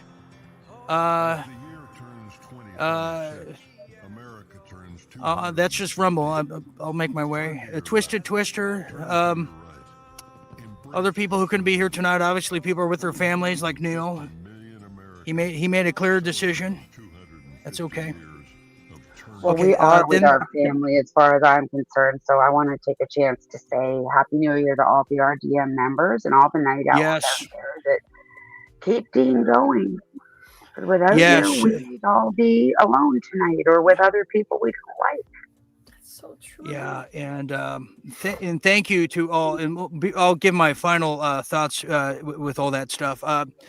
Jim, thanks and cheers to you. Mr. Peagle, New York smells horrible. Thank you for letting us on the update on that. And nothing wrong with a little blow. He says, okay, thank you for that. Jim picks Christy Nome, correct? Okay. Yep. So we're on that. Yep. Okay, we're just about through. We're just about through, and I think the game is tied. Everyone has a point. Is that correct? Wow. Jim, I haven't seen anything like this since the 91 Super Bowl between the Cowboys and the Giants, Jim. It's just, I'm at the edge of my seat, and yeah, I'm going to continue now. All right, here we go, everybody. Get ready as we now continue to get back in the moment, in the mood to play America's favorite. What would Jim do? What would Jim do? What would Jim do?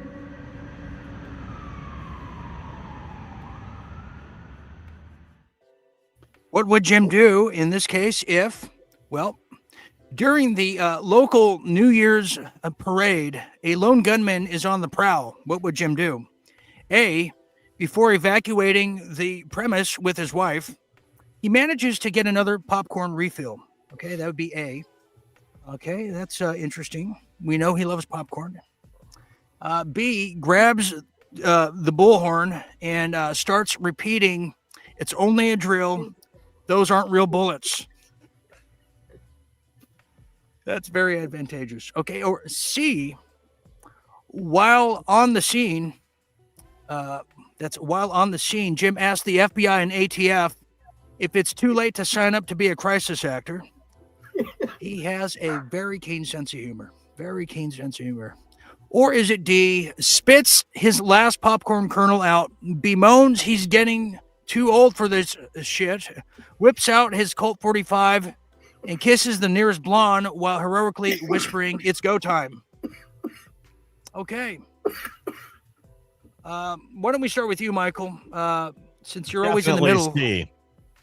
Definitely C. Which one? So it's C. While on the scene, Jim asked the FBI if it's too late to sign up to be a crisis actor. Okay, yeah. He is always looking for some side hustle. And some opportunities only come once in life, so you've got to jump on them right then and there.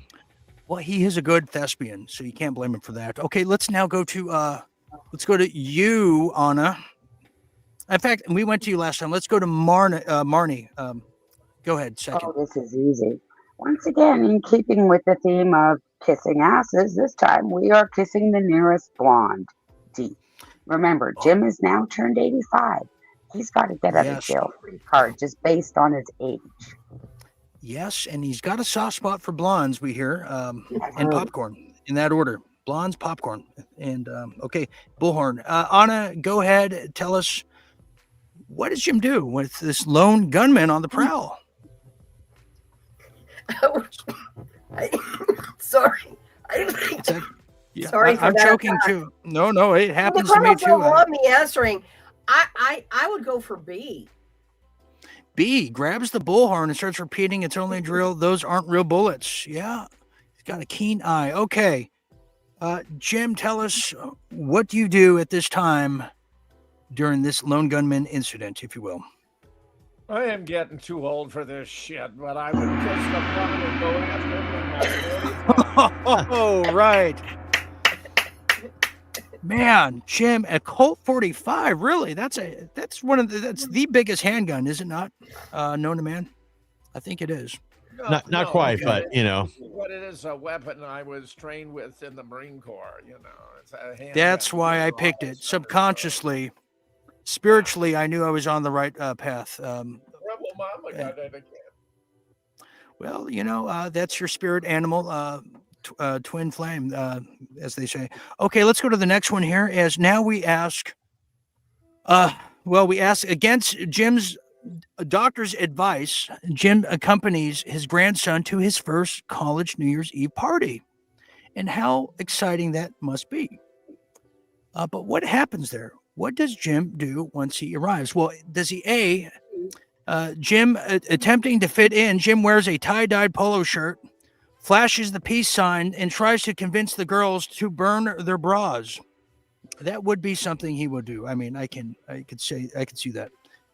B, to demonstrate that the moon landing was faked, Jim agrees to test the gravity bong. Okay. I don't know how that correlates, but it's somewhere up there. Or is it C? After discovering what jungle juice is, he rips the guitar from a student's hand and begins to sing "Here Comes the Buns." Here comes the buns. Little mispronunciation, but a wonderful song that the family loves. Here comes okay. Or is it D, gets heavily praised and mobbed by students as they recognize him as the guy from Real Deal Media? I mean, that could very well be it too. So tell us what happens, and we're going to start with you, Anna, at this time. Go ahead. I think that's a slam dunk. That's D. D, okay, gets heavily praised by a mob of students as they recognize him from RDM. That's could be very well the possibility. We're going to go to Marnie. Marnie, what's your pick at this time? Well, Jim has become, wild since he turned 85. I'm going to go with C, the guitar and the song and the jungle Oh, juice. here comes the buns. Do. Okay, Michael, go ahead. Give us your pick. I'm going with the tie-dye polo shirt. He's going to go with the classics. And burn the bras. Okay, Jim, tell us what it is at this time. Well, I'm wearing my tie-dye polo shirt. I'm getting heavily praised for being on Real Media, which I so much appreciate. It was a slam dunk. So A, attempting to fit in. He wears that tie-dye. No, D. D. Excuse me. I was wearing my tie-dye polo shirt, but it was D. Oh, okay. I profusely apologize. It was a slam dunk. This is a Okay. no-brainer. I don't know what got into me, Jim. I thought I heard A, and maybe it's because I wanted to hear A. Jungle juice too, but it was. Yeah, I'm drinking the jungle juice. I wanted to We hear need A. That's an E, all of the above.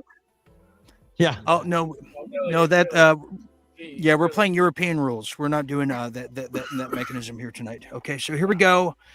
Number 2. We're just 2 more away, and I think what's the score now? How many points does everyone have? Anna has 2. Anna has 2. I've got 1. Michael has 1, and Marnie is. She's No, got 3, I have I believe. I think it's 3. I'm not sure. Okay, so Marnie, it sounds like you're winning. Okay, so number 2, recognized for his military and public service, Jim is asked to be the co-grand marshal alongside Jane Fonda at a parade. That's got to be exciting and fun, Jim? And look at Jim as the astronaut or the beekeeper guy here. I love that too. Okay, so he's asked to be a co-grand marshal at a ticky-tack parade for the Rose Parade. All right, so does he A, is curious to know if she is bilingual and starts speaking North Vietnamese. Okay, to Jane Fonda. That's a wonderful taste there, Jim. Is it B, states how great she looked as Barbarella, but then ask her what the hell happened? Gee, Jim, not very subtle guy. Okay, C, noticing the cold weather. Okay, noticing the cold weather, being a gentleman that he is, we all know, Jim asked Jane if she would like to borrow his leg warmers. Okay, well, she does wear leg warmers. That's very nice. Or is it D, midway through, feeling competitive, Jim nudges Jane Fonda off the float, not before saying, I always liked your brother better. Okay, so there you have your choices. Wonderful. Okay, so let's go and start with Anna this time. Tell us, number 1, what would Jim do at a parade, being a co-grand marshal alongside Jane Fonda? Go ahead. I have to think. No, he wouldn't kick her out. Well, C. Let's go with C. C, noticing the cold weather, being a gentleman, Jim asked Jim Fonda to borrow leg warmers. Okay, very good. Okay, wonderful. Let's go to you, Michael. Where do you go? What are you picking next? Definitely B. B, states how great she looked as Barbarella, but then asks what the hell happened. Very subtle. Okay, Marnie, go ahead at this time. Always the quintessential gentleman. Gotta go with C.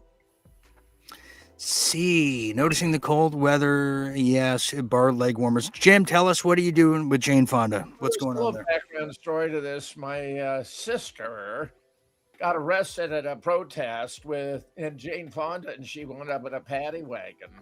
And she was confiding in Jane Fonda how her brother was a skeptic about Sandy Hook, which appalled them both. But if this was a circumstance, I would most certainly be a gentleman and offer her to share my leg warmers. Oh, wow. Okay, it's leg warmers. It is C, noticing the cold, being a gentleman, Jim gives the leg warmers. Okay, I must say I did not expect that one, Jim. I really thought you were going to push that North Vietnamese speaking bilingual person off the float. Boy, was I wrong. I loved her in Camp Ballou we were raising our daughter, we'd watch Cat Blues 6 times a day. I mean, it was just wonderful. So, I'm actually a big giant Fonda fan. But, our politics may diverge today, but there it is. I'm more of a Henry Fonda fan. I sure loved On Golden Pond, Sucking Face. Okay. So there's that one. This is our final question. Is everybody ready? It's a tie game so far. Whoever gets this next question wins the entire game. And remember, you get 4 nights and 3 days at the Ukrainian hotel at the luxurious Zelensky Suite, where you're going to be provided an all-you-can-eat buffet and have lunch with Zelensky himself. So, who knows? Maybe he needs help smuggling more of our tax dollars out of the country. Hey, Michael, whatever you guys do on your trip, that's between you guys, and you have fun at that. And send a postcard. Don't forget to write. Yeah, okay, so here we go. Dean, What's I that? think Zelensky comes with a Zelensky suite. Yeah, he might stay a night or two. He has a key, so Please that's tell me possible. there is no baby grand piano in the Zelensky suite. No, but there's mirrors on the ceiling. That's all you need to know. Okay, so let's go here to our final question here. It's New Year's Day. There's mirrors on the table in the Zelensky suite. In the seat and the razor blade. Okay, so here's New Year's Day. After a long night of college dorm festivities, and we know how Jim loves that, what does Jim do? Does he, what does he begin to do? Waking up on a beanbag, still wearing his toga, Jim impatiently asks if anyone's seen his underpants, accuses the janitor of theft, and grabs another beer. Wow. That's very structured, Jim. Very structured. Okay. Very, I must say. Okay. Does he B? A student asked Jim if he remembered dancing last night, for which he replied, "Are you familiar with the Dancing Israelis?" Okay. That's a wonderful comeback there. A good opportunity, never missed. Or is it C? Too hungover to move, think, or speak. Someone asked him about the magic bullet theory. He sobers up in minutes. Yeah, that's the Jim I know. He would sober up in minutes on that one. Or is it D? With overwhelming reception from the New Year's Eve party, Jim decides to re-enroll and go back to school because every grandson needs a grandpa as their wingman. So there you have it. What would Jim do? He partied with his grandson at the dorm. He wakes up in a beanbag, and he decides what he wants to do from there. Why don't we start with you, Marnie, and take us home? Well, feeling sentimental, I got to go with D. He's bonded with his grandson, and he's going to have a late life crisis and go back to school. Late life crisis. Jeez. Okay, good choice. So D. Okay, back to, and don't be fooled by the sentimental choice. That's how to reel in the women, but too late. Okay, Anna, go ahead. Tell us what Jim does after a long night of partying at that college. I go for the sobering up in minutes. Oh no! I'm sorry. No, I go for the same. I agree with this D. He's got a big heart. I would go for the D. Okay, D. And plus the fun. It's not just the big heart. It's the fun of being back in college. You know how amazing it is to go back into living the life of a young person, but with the wisdom of a non-young person? That's awesome. Well, Anna, I don't know if you're aware of this. Jim's only 42 years old. He just looks. He's partied. He still has an edge over the college students in terms of lived wisdom. A very hard life, and he's partied even harder. Okay, Michael, tell us, what does Jim do the next morning on New Year's Day? C. He's too hungover to move, think, or speak. He sobers up when forced to explain. Theory. Oh, wise one, tell us, what do you do that next morning? Oh, wise one.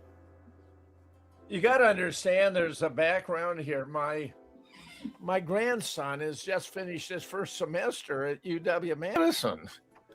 And so, this really is heart-wrenching for me. I mean, I'd have to go back. Look at this. Look at this. Oh, Dean, leave the camera there. I got to show you something. okay. Look at this. 85 years to look this good. There we go. There you go. A birthday present. A birthday present. Yes. I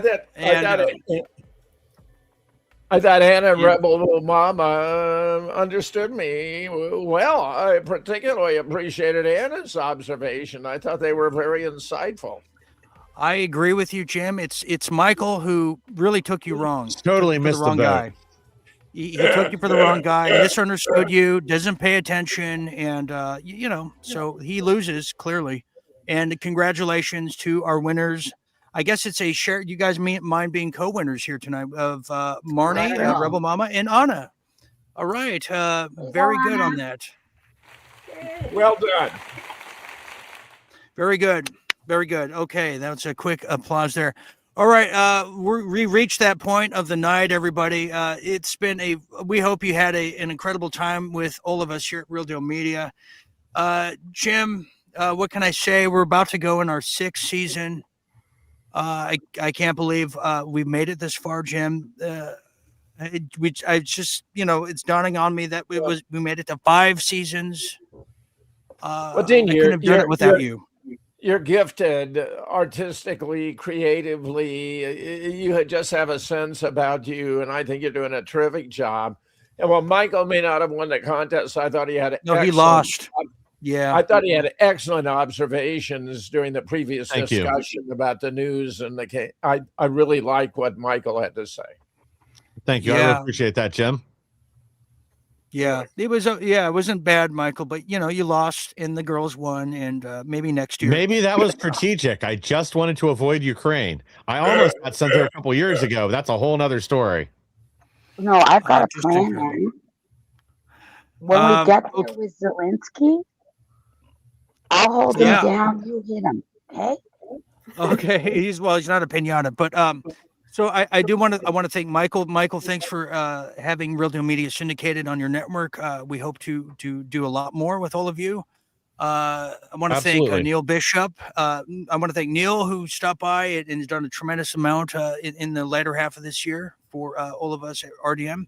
Matt Millen, who's lost some friends just recently, and I also want to give some spotlight to some people at Real Deal Media. We lost 2 viewers this year to untimely deaths, and some untimely deaths to former colleagues of Real Deal Media, Matthew Short and Brandon Solo, who it was back to back. So this has been a tough year for me personally, and as a just a team and a franchise, it's been tough. What we've had to deal with this year. But it's made me that much tougher, and the effort I see people making each and every night to come back and find me, catch me for the shows gives me the same amount of effort, and Jim as well, as we try to provide and showcase the best hour of news we can do for all of you every night and every week. So thank you to all of you out there. And Jim, I wouldn't be here without you. And I love celebrating these holidays with you because. Happy New Year, my dear friend. You're doing great with Real Deal Media. We all love the show. Yes. So we're going to get out of here. We're going to go party at Jim's grandson's dorm later tonight, apparently. Right. We're going to take a little break, and I hope everyone enjoys fun with their family and breaks. I will be back second week of January around that time. If there's breaking news, obviously I'll be back as soon as possible. And members, you get your free downloads of the new Melvis single out there. It's in your columns there. So for Jim Fetzer, for Anna Toledo, and Anna, we just pleasure to have you again. And Marnie, for Marnie, and for Michael and all of us here at Real Deal Media, I'm Dean Ryan, saying thank you for celebrating these holidays with all of us. Until next time, Happy New Year, and always remember to stay tuned and always remember to stay awake. Good night, everybody. Never stop dreaming.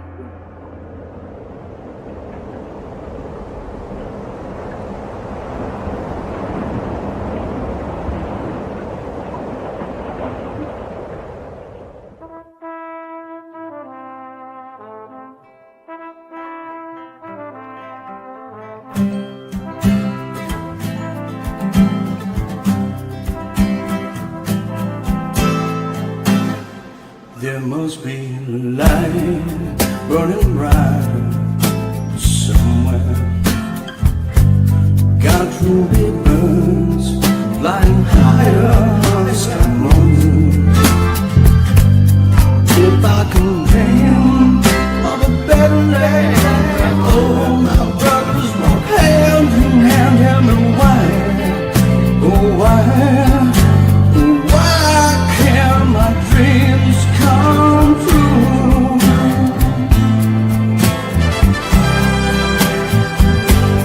There must be peace, understanding. Sometimes strong winds of promise will blow away their fear all the time. If I can dream